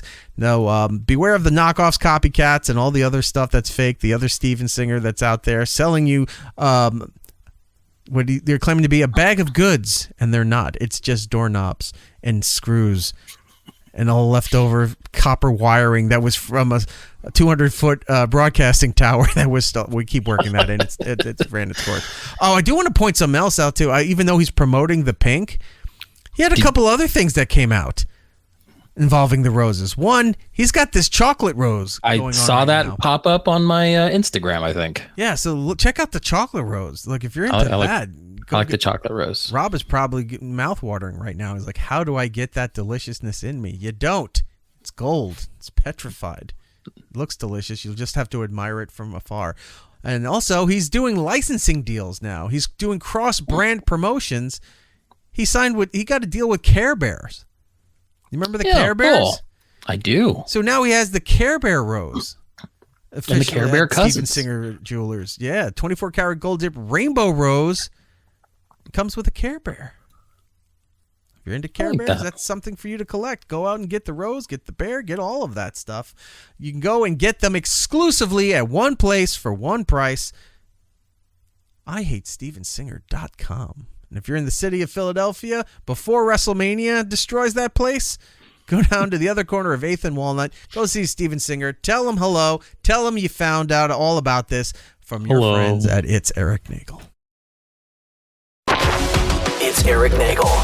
Follow the show on all social medias at It's Eric Nagel for ways to watch or listen to the show, both live and on demand. Go to itsericnagel.com. It's Eric Nagel. It's Eric Nagel. He is back. Segment 2, everybody, of the show. Eric and Jordan here with you, talking television, movies, streaming updates. We go through all of that stuff so that you do not have to. I'm not really watching anything currently this week. I watched the new episode of Curb Your Enthusiasm for season 12. I need really to catch funny, up. But I haven't been watching anything else. I've been doing too many other things. Haven't had a chance to go through my list of stuff that I needed to watch. What are you watching? I watched the first episode of Halo Season 2 today, just dropped today. The first 2 episodes are out. It's still a lot of face, like just helmetless Master Chief running around. Death Row. What a brother knows. Sorry, go ahead. It starts off, the first episode starts off with just a slow zoom in on Master Chief's helmetless face. And it immediately just got me all riled up. And then it goes into probably about 15 minutes of awesomeness. Like showing if the whole series could no, right after the awesomeness, he's in the shower. So, there's flashes of things that I like about this show. And then there's things that I absolutely hate about it. And I'm just going to keep watching, but it just frustrates me that they could do it right, but they choose not to. I don't know. It's weird. So yes, first 2 episodes are out now. Okay. I got the new Suicide Squad Kill the Justice League game. So I've been playing a little bit of that. That one's a weird one because it's an online, what they call a looter shooter. So you just go around trying to gather more guns and shit. It's kind of like Destiny or all these other games where isn't that you're always what Fortnite does too? No, Fortnite's more of a like King of the Hill, like Last Man Standing type of game. The format's like more of a battle royale thing, but you're also just shooting everybody to get all their stuff. Like not so much because like Fortnite has like a set number of guns. Like you could either get this gun, this gun, this gun. This game, it's like they tweak it just enough where the gun is slightly different. So you're always looking. It's like how Diablo is, where like me and Giddles will play, and the next thing you know, you get another piece of gear, and you're like, oh, is this gear better than that gear? And then you're always constantly messing around with it. The game it's getting a lot of hate online. I'm not hating it right now. I could see where it's going to get very boring once I have it for longer, because I don't know what else they're going to do with it. And then I downloaded the beta for Skull and Bones, the other pirate game from Ubisoft that's coming out. I was trying to do that today, and I forgot why. Something happened. I forgot to go and do it, but I was watching people playing the beta of it. It looks interesting. Yeah, it's like they took Assassin's Creed. I forget what the one was called. It was like all pirates. Black Flag. Yeah, you're right. And then they just made a longer pirate game out of it. So it looks like that. I was watching. Apparently, you're the boat when you go onto your boat. It's not like you have a crew on the boat where you're commanding the crew and you're steering whatever. You're actually the boat. Like the crew's on there and they'll do what they need to do, but you're the boat controlling the boat. Night boat. But it moves pretty fast. Yeah. You can spin around really easy. And I was watching some of the fighting where they just like the broadside with the cannonball shots. And if they're close enough, your crew starts throwing grappling hooks. into the boat, and if they could yank it, it's almost like Mortal Kombat where they throw the grappling and go, "Come here," and the boat comes slamming into the side of your boat. Well, it's like what we do. Like you'll jump on the front of our ship, and then you'll harpoon a ship. Right, but that we still have to shoot the boat down, right? Here, they get it close enough. If you have enough damage, they throw the grappling hooks. They yank the boat into your side, so it comes in and crashes into the side of you, and then it says you have boarded the boat. And then it just cuts right to you're reaping the rewards of what was on that boat, and the boat's already done. Like they eliminate a lot of the drawn out shit. Yeah. And so when you bring that boat into there and it slams into you, you won. And I'll try to stream some of it tonight. I have it downloaded. I'll play a little bit and we'll see. I'm going to set it to download tonight because it's available now on beta from the 8th to the 11th. So you have till Sunday to download it. You can still play it, but it's just you can't download it after that point. I saw the limitations as far as the map, what's limited and how high you can actually rank on it. What isn't known, from what I understand, is that if you're doing all the beta stuff, does that transfer over when the game comes out? A lot of the times they've been doing that lately where you can. I think this might be one of those games where you're going to be able to transfer stuff over. I don't know. Like I want to play it. It's hard for me to really care about this game since they announced it the same year they announced Sea of Thieves, and Sea of Thieves has been out for like 6 years. Right. You know what I mean? Like it's been out forever, and this game, it's just now coming out. They announced it at the same time. All right. So it's weird to kind of go over it and do that. I'll play it. I'm interested, but I don't know how long I'll stick with it. Well, that's kind of what I've been doing, just dealing with the house stuff. So I haven't really had time to focus on anything fun to watch. Plus, there's nothing been out. Well, there is some stuff out right now. Lisa Frankenstein is out in the movie theaters. Right. If you have any interest in that, I've been seeing some reviews, and they're just saying it's kind of dull. Yeah, they're saying it's a horror comedy without the comedy. I'm like, okay, what does that mean? Like, it's weird. It's horror then. Yeah, but not really. It's kind of boring. All right. Yeah. Well, all right. Rob is saying, seen it played. Neither of you will like it. This is inside talk. That is. But see, I like the Assassin's Creed games. It looks so like cool. There's some grinding that I'm not happy with, where you got to get these elements in order to get that, in order to build. He's usually into grinding. Yeah, and then you got to get all these other elements to sell to make money, so that you can go and then buy iron ore and bronze and all this other shit. Maybe it's a lot of resource gathering, and I like that kind of stuff. I'll give it a try. Rob saying a horror comedy without the comedy. Jordan's title of his new podcast. So yeah, Lisa Frankenstein is out in the theaters right now. Available on Disney Plus, The Marvels. So if you did not go to the movie theater and you did not want to pay for it online, which was most people, if you have the Disney service, you can go and watch it there, or you could block it. You could do either one. That's available to you over on Paramount Plus. Like Jordan was saying, Halo Season 2. First 2 episodes are available. And then if you're looking for on-demand stuff, the rentals, what have you, American Fiction is on there. ISS is already out there. Mm-hmm. Wow. It was like in the theater for like a week. Or did it just have a short run? Oh, it bombed in the theaters. Oh, because I want to watch it. So well, now you can watch it quicker. I'll watch it this weekend. And then The Beekeeper, I've heard mixed reviews. I've heard people liked it, and Jordan told me people didn't like it. The more I keep seeing stuff, it's going to be one of those cult classics that people are just going to love. It's crazy. Like I watched it and I didn't hate it. I think it's got flaws. It's this is cheesy. Jason Statham's movie, right? Right. Yeah. But it's just everyone's talking about it. Like it's online everywhere now. So want to talk about bees? Want to talk about talk about bees? Want to talk about wasps? Yeah. By the way, we touched on it briefly. Horrible for Toby Keith. Mm-hmm. He passed away the other day from stomach cancer. And look, any kind of cancer is horrible, but that seems like a particularly terrible way to go.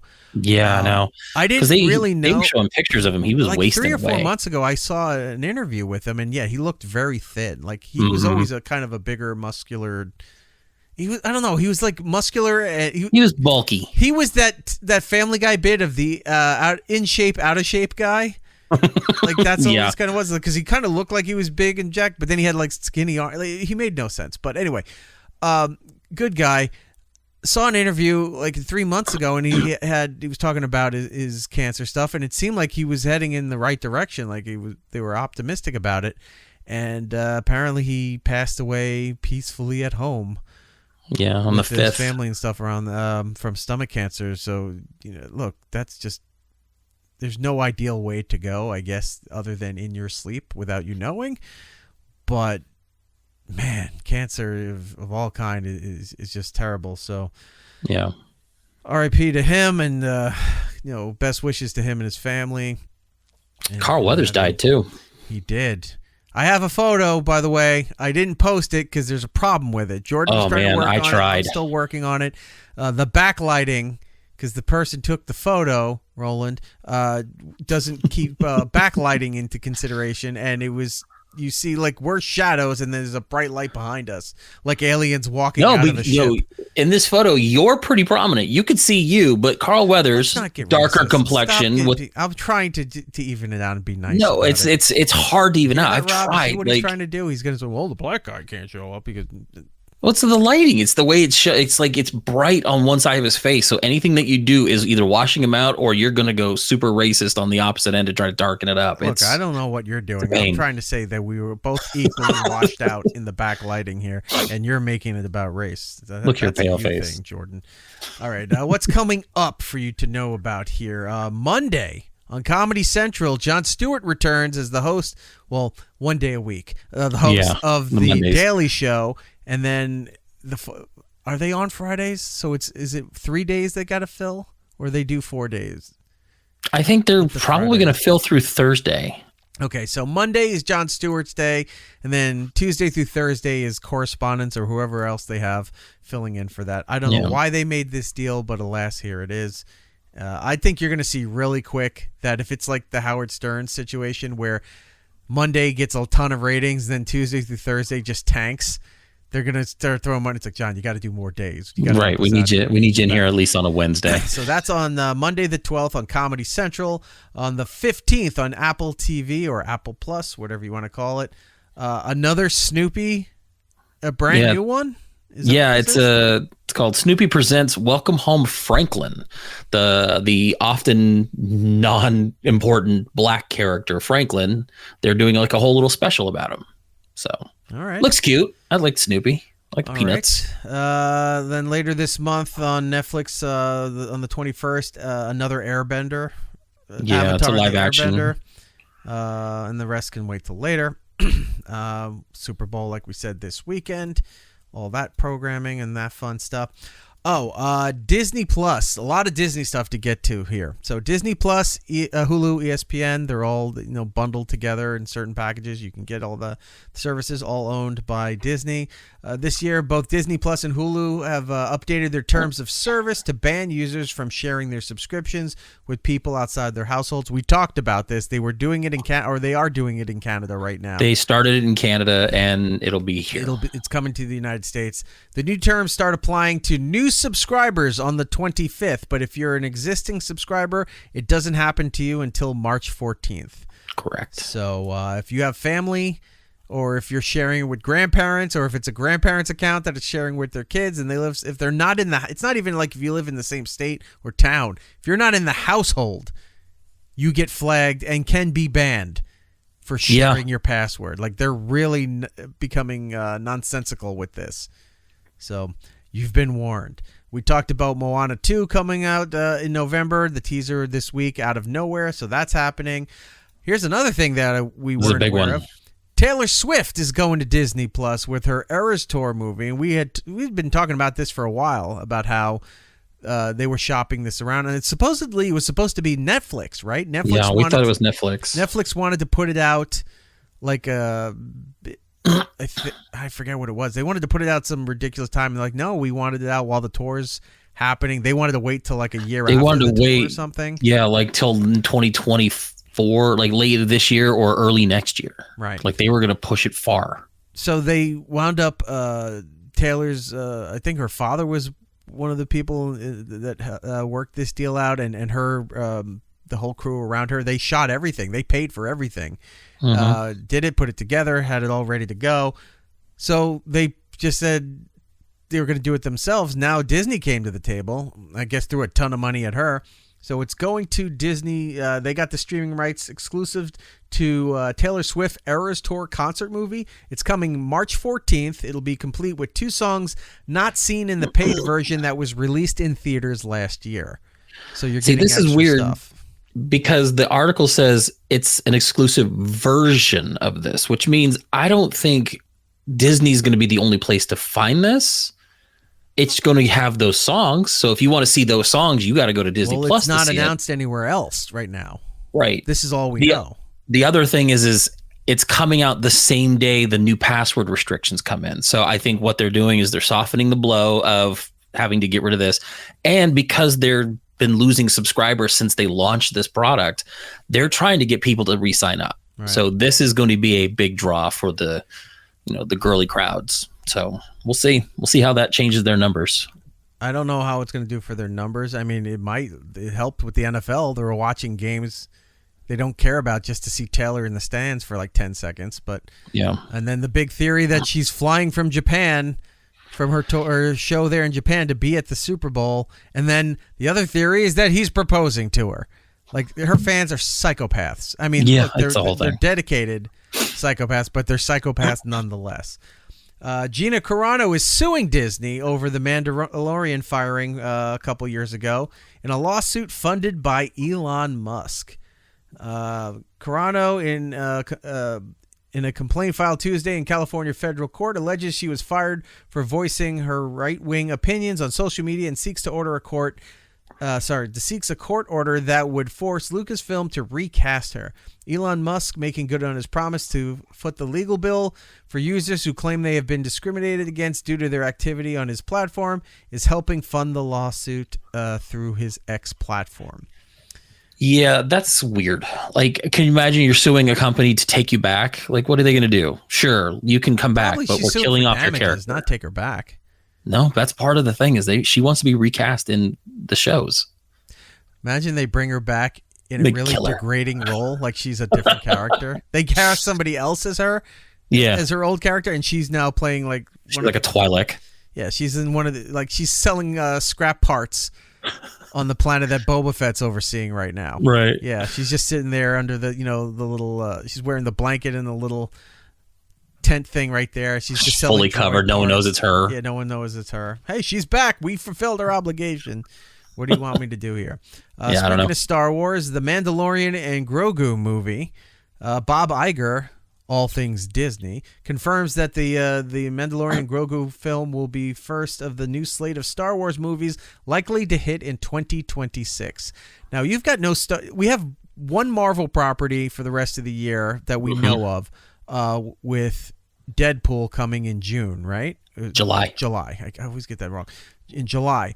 There might be the Harkness show in December, but we don't know yet. But there's really nothing for Marvel this year. Next year is when a lot of the stuff is going to come back in full force. Star Wars has nothing. Yeah. Nothing. No new Mandalorian season. No, if they're doing another Boba Fett or if they're they have a few shows, but I don't know if any of them are ready for this year. Nothing. Because Andor got not pushed. On the slate for anything. Yeah. So next year, we still don't fully know what's happening to them next year, and this Mandalorian movie is now another year past that. Mm-hmm. So those strikes going back to back. I mean, not back to back. Congruent. Concurrently. Yeah. Really screwed a lot of things up. They really did. So you got to wait a long time for new things to come out. All right, moving on. Since we mentioned Marvel, multiple Marvel movies are now missing from the Disney CEO's theatrical schedule.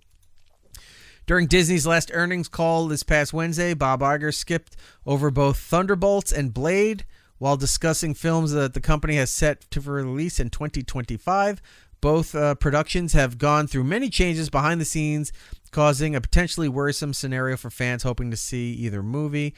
Looking to our 2025 theatrical schedule, we're excited to bring audiences Captain America: Brave New World and Fantastic Four for Marvel. Pixar has Zootopia 2, and then there's Avatar 3.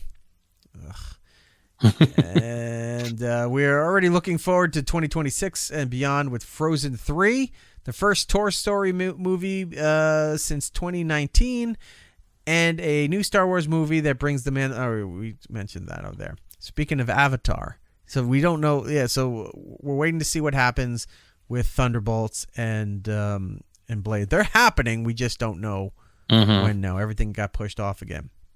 Now because Avatar was mentioned, James Cameron has announced that he has plans for Avatar 6 and 7. I know. But he's probably not going to direct them, and he said the reason why is because they're not going to debut till at least the mid-2030s at best, and he probably thinks he's not going to be alive to direct them. No shit. By that point. But he has them. He has them all planned. No one cares about these fucking things. Remember when James Cameron used to make movies like True Lies and, The Abyss? Good movies. Yeah. And now that's all he talks about, and that's all he does is Avatar movies. And it's frustrating because this man is talented and he does a lot of things and he develops new technologies for these things. And imagine he said, he's a very smart Titanic 2, 3, and 4. All right, now you won me back. I'm curious. I was going to say that I would be into. I would love to see what it is. It's like the Titanic is going through that Red Sea canal where pirates from Yemen are just attacking it. Yeah, I'd watch that. Or get stuck in the Suez Canal. Mm-hmm. It's just a retelling of that. All right, moving on. Stranger Things. We know that's not coming back till next year. But Gaten Matarazzo, is that how you say his name? Who plays Dustin? He was the goofy, awkward-looking kid. By the way, I saw him live. He did something for Scott Shannon's morning show. Mm-hmm. And I was there. He's a hell of a singer, that kid. Yeah, he was in New York doing the Sweeney Todd. He was in the cast of Sweeney Todd. He came out there to perform a couple things. I was like, oh shit, the kid from Stranger Things can belt out a tune. Got some pipes. Yeah. Right.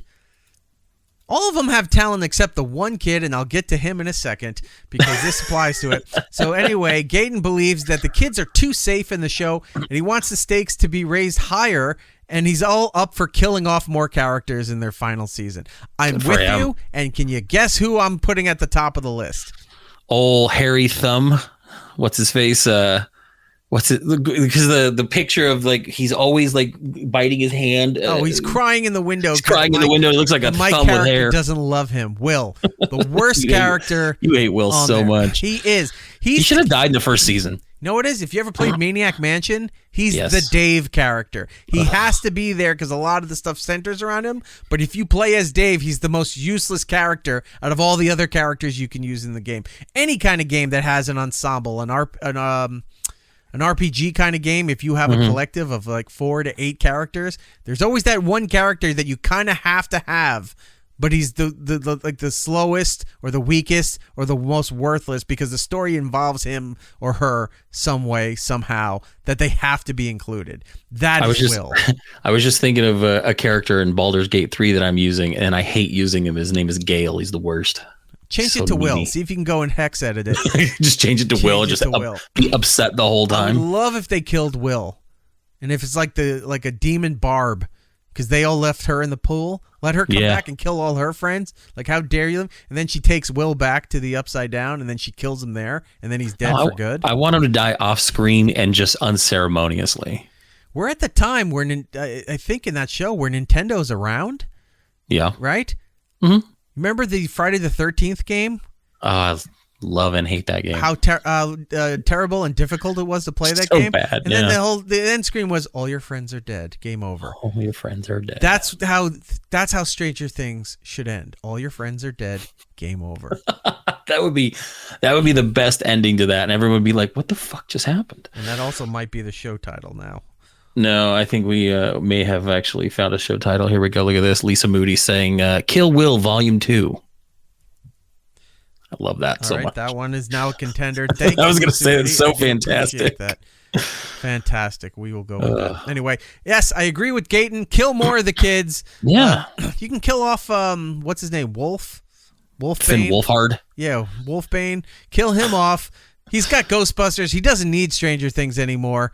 He can go right into, the kids of Stranger Things were obsessed with Ghostbusters. Now he is a Ghostbuster. He doesn't need this nonsense. he can spin him off. He probably like, hey, can you write me off like in the first episode? I've got 2 more Ghostbusters to do. I could use the time off. I'd appreciate it. Thanks. Moving on. We've talked about this in several different ways, that Gen Z has this problem with sex in any way, shape, or form. Yeah. They're not having much sex as it's been documented or reported as that. They're more into asexuality. I'm not saying all of them, but it seems to be a trend with their generation that sex is not that big a deal anymore. They want more romance or other parts of the relationship. They don't give a shit about sex. But they also have a problem with sex being used in television and movies. Yeah. And they've been very vocal about it. They feel it's unnecessary. It's gross. I've seen quoted in many an article that they feel it's gross. And this article I'm about to read you also says gross in it too. Mm-hmm. But they don't understand why sex needs to be in anything. They're like, you can just cut around it, or you can just imply it, and then you don't need to do it.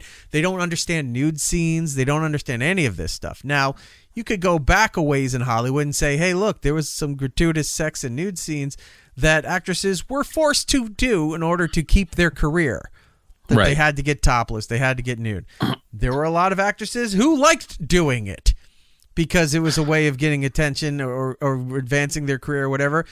70s and 80s had a lot of those like Revenge of the Nerds style movies, or Porky's, things like that, where a girl's top would accidentally get ripped off, and slapstick comedy, cornball antics were all happening. Here's another title. God damn it, Tom. Jen. It's funny. I actually did just watch 2 movies last night that had nudity in it, and I don't know why it didn't register with me to being like so out of place. It was just there. I watched Wedding Crashers. It was just on, Intruders? and then I watched The Nice Guys, and that all centers around The Nice Guys. I love The Nice Guys, and the beginning there was nudity in it. Was Nice Guys the one where they were dealing with Barbara Streisand's husband? No. It was the one where they were private detectives trying to find a girl who was involved in like porn in the 70s. Wasn't that? Oh, maybe I'm thinking of that Black Licorice movie. I don't know. Maybe There was some Black movie Licorice. where they all of a sudden they were dealing with Brolin. No, he wasn't in that one. No, not him, but her. He was portrayed in the movie. No. One of the Brolins was married to Barbara Streisand at one point. Yeah. Right. I thought it was a Nice Guys. There was something there. They were looking for a girl. Maybe it wasn't that movie. All right, I'm getting mixed up. But anyway, I remember seeing Nice Guys, and I liked watching Nice Guys. It was a good one. But there was nudity in that one. At a party, right? Yeah, they were at a party. Yeah. Okay. I did get mixed up, but yes. Nice Guys is a great movie. It's on Netflix, by the way. You can go and watch it. That's where I watched it. Have not. What were we talking about? Oh, the nudity stuff. So just nudity.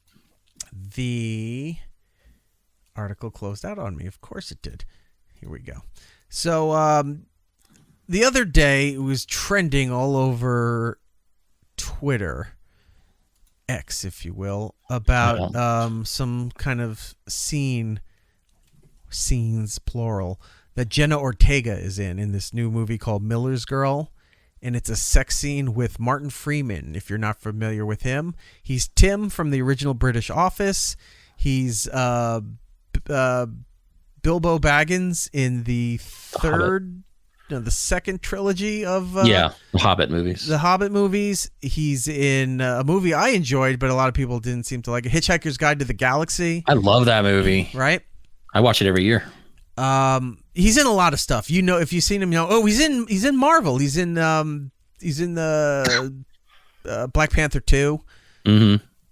You know him. If you see him, you know him. So anyway, he's 52, she's 21, and the story is about this professor who had this. It's a real story based on this guy Miller, that they had this inappropriate relationship, or not inappropriate. People just found it gross because she was like a late teens, early 20s girl, and he's in his 50s and having sex with her and what have you.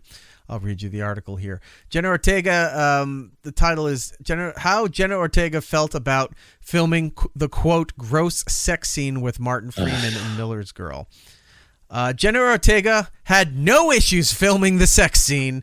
That's it. It should have been the article. Yeah, with Martin Freeman in the new R-rated black comedy Miller's Girl, despite it being branded as so gross by young viewers due to the 30-year age difference. The film's intimacy coordinator, this is why I'm reading this. The film's intimacy coordinator is speaking out amid the backlash, claiming that the actress was comfortable on set. There was many people throughout the process engaging with Jenna to make sure that it was consistent with what she was comfortable with and that she was very determined and very sure of what she wanted to do. She noted that her job entails adapting to the comfort level of my actors, especially on a production like this where there is a large gap between the actors. Miller's Girl chronicles the inappropriate relationship of a teacher, Jonathan Miller, and his student, Kairos Sweet. Porn star. No, that's the name. It has been explained that the coordinator checked in on the actors. I almost said checked all the boxes because we're used to reading that line and everything. Right. Checked in the actors and made sure that the boundaries weren't being surpassed. Additionally, they were given continuous consent. They always got to throw the actor of this and the actor of that. Oh, that's right. He was in Sherlock too. He was in Sherlock, the BBC series, not the Robert Downey Jr. movies. He plays Watson in the BBC series. The two actors had simulated sex scenes in which they used modesty garments as additional barriers to ensure that there was an appropriate distance between the two. What else was here? The stars were able to change their mind about doing a certain element in an intimacy scene on the day, or if they wished to do so here. This is what I'm trying to figure out. So, all right, because of the Me Too movement, and what was the other one? Time's Up? Was that the other thing? I don't know. Yeah, but the Me Too movement. Right. Movements. Where you heard about all the shit with, like, Harvey Weinstein, and then other things coming out with, being Josh Whedon had some allegations against him, abusive towards the actresses on projects, and what they were forced into do or coerced into doing because it would benefit their career, or that they would be in danger of losing their career, their finances, whatever. I've never heard them come out in full force to detail how everything was set up for a movie, for a sex scene, until now. You never heard this kind of, like, getting in front of the story where they're putting out, here's everything that we did. It was coordinated. She was okay. She's an actress. He's an actor. They obviously agreed to do this because the movie is shot. It's not like this was some kind of homemade footage, or this was something that was leaked out and maybe she's doing something against her will. They're paid professionals acting. And now everybody's like, they're worried about her, and was she forced into doing this? Like, I don't know. I mean, I kind of get it, but also calm the fuck down. Here's the thing, though. They're very worried about how it comes off for her. Like, no one is mentioning how maybe he could also feel awkward about it. Right. Like, there's no second side to this. This is just, this is ick. I hate that. That's the new thing for them, is ick or so gross. It's like, get over yourselves. You're right. They're paid to do this. Yeah. They agreed to do this. They read these scripts before they sign on to these movies. They knew what they were getting into. Get over it. So there's been quotes online like, the Jenna Ortega Martin Freeman film is so gross, so gross. How is this even allowed? See, that's a problem too. Martin Freeman, what are you doing to Jenna Ortega? They post it like, so people are out there just kind of like, this is gross. How is this appropriate? Why would they allow this? Because it's the story, and it's based on a true story. So everybody just wants to sugarcoat everything. They want to soften everything, or they want to recast everything. Here is my problem with all this, and I mentioned this briefly earlier when we were talking about it. Jenna Ortega was in the movie X that came out 2022. I haven't seen it yet, but yes. She plays a kind of like a uptight, religious wallflower type that is helping to film the porno. Yeah, X it's about shooting a porno, but it turns into a horror movie, right? It's like a Texas Chainsaw Massacre homage. Okay. It's right. like that. She is in this movie. She's not part of the filming. She's helping her boyfriend film. Like he's a film star, student trying to do all this stuff. Okay. At one point, she decides she wants to be more open and she wants to film a scene. No one complained about that. No one yelled about how it was weird that she was, filming a porno or being a part of this. No one said anything about that. But because Martin Freeman's slightly older than her, it's an issue. And I'm so tired of that shit. Like there's just this new weird double standard. Like they're protecting her because she's the new it girl. Because she's Wednesday. It does this thing. It's like Taylor Swift fans do this, and it's really aggravating. Where they boast about what a strong, brave, courageous woman she is. She's a strong business mind. She doesn't need people. She can do everything here. But when somebody makes fun of her or somebody makes disparaging comments about her, we need to protect her at all costs. She's a fragile flower. Yeah. Now, what these fans do are the same shit that women complain about men. When they're like, I didn't ask you to fix my problems. I just wanted you to hear me vent my issues. Or I don't need a guy to come in here and protect me from all of this stuff. They've been complaining about that forever. Then they go and they do the same thing that they complain about in a different outlet. Mm. Right now it's like, oh, we got to protect her. Well, she's fine. She's an adult. She's 21. She's beyond legal. She signed a contract. They agreed to everything. They shot the movie. If she had problems with this, she probably would have walked off the set, or this movie wouldn't have happened. In this day and age, we would have heard about it a while ago. Right. So this whole bullshit is that all these, these certain women that have big fan bases, they're all like they're I don't want to say, I guess white knighting. Maybe that's not the right term. They're out there and they're beating their chest for how great this person is. Mm-hmm. And the second somebody says something disparaging about the person, then they're going to shrivel up and die like a flower. You got to protect them at all costs. We need to defend her. We need to destroy you. We need to ruin your life. We need to ruin your career. We need to do all this other stuff. This thing here, we talked about, Gen X has a real fucking problem when it comes to sex in real life and as it's being portrayed on TV and movies. They seem to have an issue with it. I don't really understand it, but it seems to be what's been going on. They're all coming out like, this is gross, this is inappropriate, how could you do this?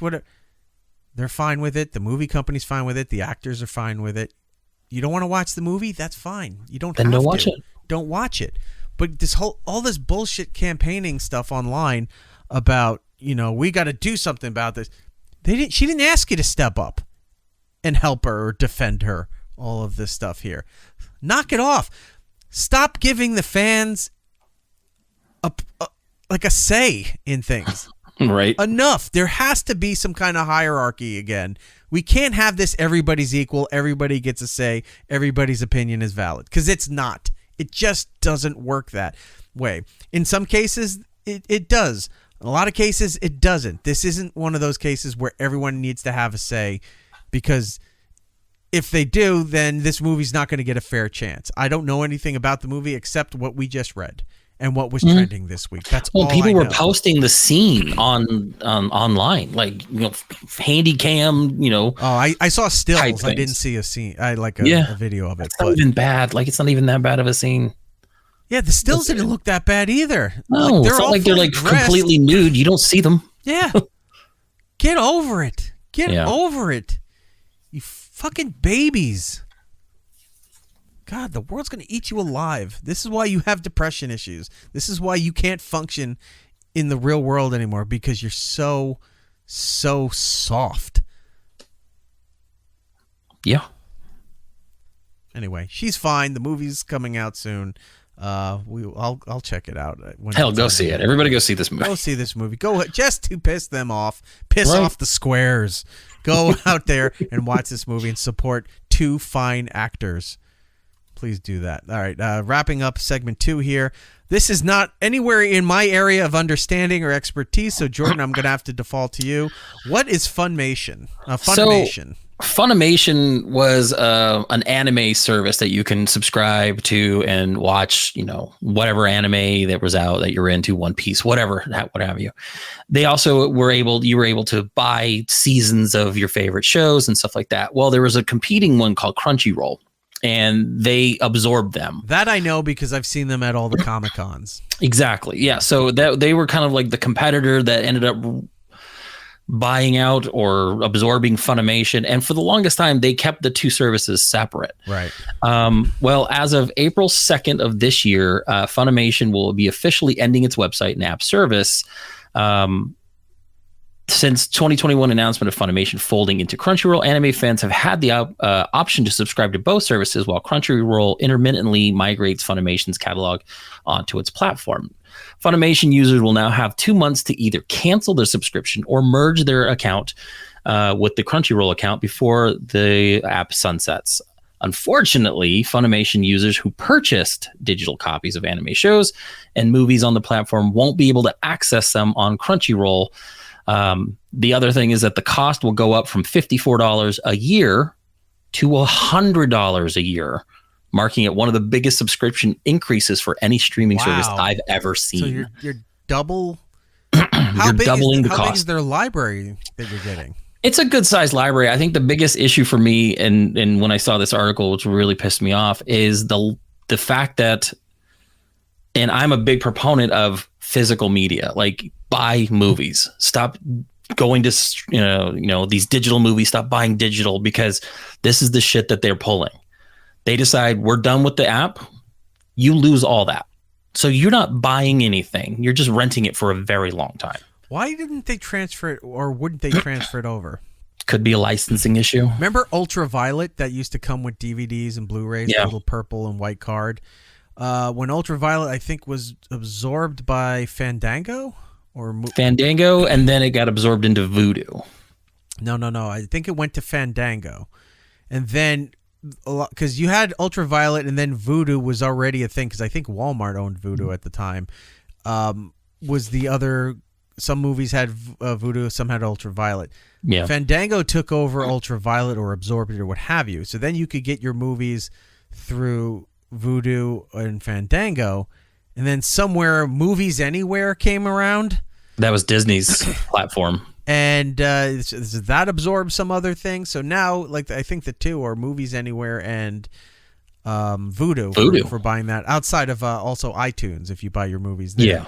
But as each company got absorbed or shut down or what have you, they honored the transfer. Like, you had a window. You had to go through and do some stuff, but you had to opt in or something. It would transfer your library for you, and you still had them. I remember doing that, and I still have a lot of my stuff.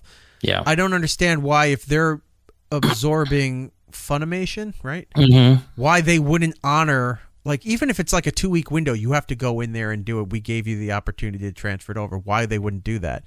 Yeah, unless they're not getting wild. all the rights to some of the stuff that Funimation had. And I understand that for a streaming, like a if you're paying for a service and it's on there to stream, like Netflix doesn't carry everything. So, some rights go to Paramount, some go to Peacock, whatever. These are items that people have purchased. They're not going out to the masses. They're going to that person who bought the thing. Right. Yeah. So that's why it doesn't make any sense. Not? Yeah. And why not honor that and give it to that person? So it just frustrates me more and more as we see these things where they just take things off of services. They won't honor purchases. You've got, people coming out basically saying, well, people are going to have to get used to the fact that you don't really own these things. I'm like, well, then you know what? You're just pushing people to piracy again. People used to be pirates. They used to do all this stuff. They used to have all these FBI warnings in the front of your VHS tapes. They used to freak you out. It started to go away once streaming services became more prevalent. But then the beta opened, and now you can do Skull and Bones for the next 4 days. I know. So but pirates are back in a big, big way. Big way. You see my puffy shirt? Very fancy. Very fancy. All right. So yeah, I don't understand going to Crunchyroll, unfortunately. Yeah. That is the case. Sorry to all you anime and manga and whatever other miscellaneous categories are out there for that stuff. But to me, it's bigger than that. I mean, it's just, you're going to lose everything else once Apple decides it doesn't want to give you anything, or whatever service that you've purchased all your digital stuff. So go out, buy a movie. Can't find them anywhere, not Best Buy, but you can find them somewhere. Copy when you can. Oh, for sure. Do that. All right, we do need to get out of here. The show is over. That means it's time for the plugs. So as always, Jordan, our nation's eyes turn to you. You can come check me out on my other show, I'll Watch It Later podcast. We talk about movies, we talk about snacks, we go over all stuff. We basically go over all the movies that we probably should have seen, but we haven't gotten around to it. So now we're watching them now. So check us out on Instagram at Watch Later Pod. And this past weekend, we finally went to YouTube. So if you want to look for I'll Watch It Later podcast, I watched it. We're on there. Yeah, I appreciate that. I had some concerns.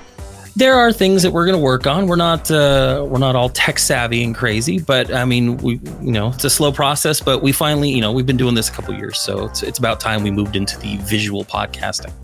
Not tech savvy. And one of your members is certainly not hygienic.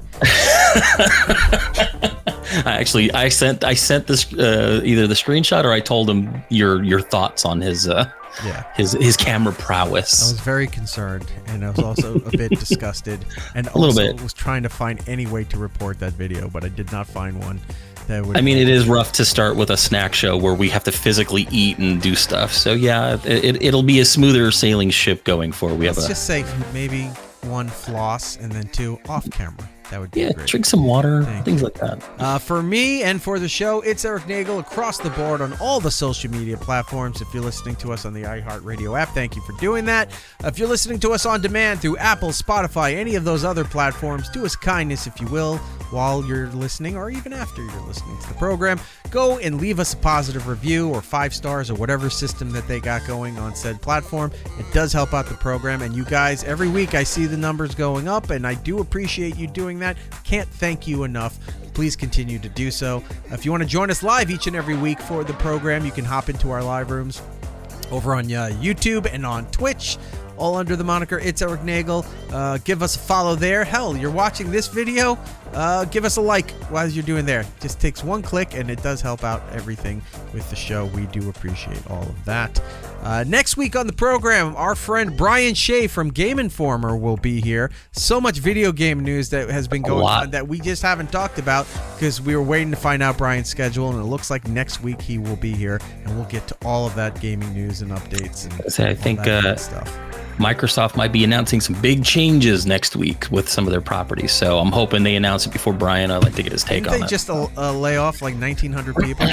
Yeah, the rumor is that they're going to start bringing console exclusives to other platforms like PlayStation and things like that. So we might be seeing the Master Chief not being on Paramount Plus, but also the PS5. We'll see. So you're going to see his ass on 2 platforms. You're going to love that. Right. That is it for us, so we need to get out of here. Until the next time, everybody. Be excellent to each other. And we'll be seeing you. It's Eric Nagel. Look, guy, you are a rat. Don't call me a rat, buddy. I'm not your buddy, friend. He's not your friend, guy. I'm not your guy, buddy. He's not your buddy, friend. I'm not your friend, guy. Alas, we're out of time. Follow It's Eric Nagel on social media platforms. For ways to watch and listen to the show, or join us for the live shows, head over to itsericnagel.com. Yo, and remember to tell 2 friends so they can tell 2 friends, and they can tell 2 friends, they can tell 2 friends, they can tell 2 friends. You get the idea. Keep it real, homies.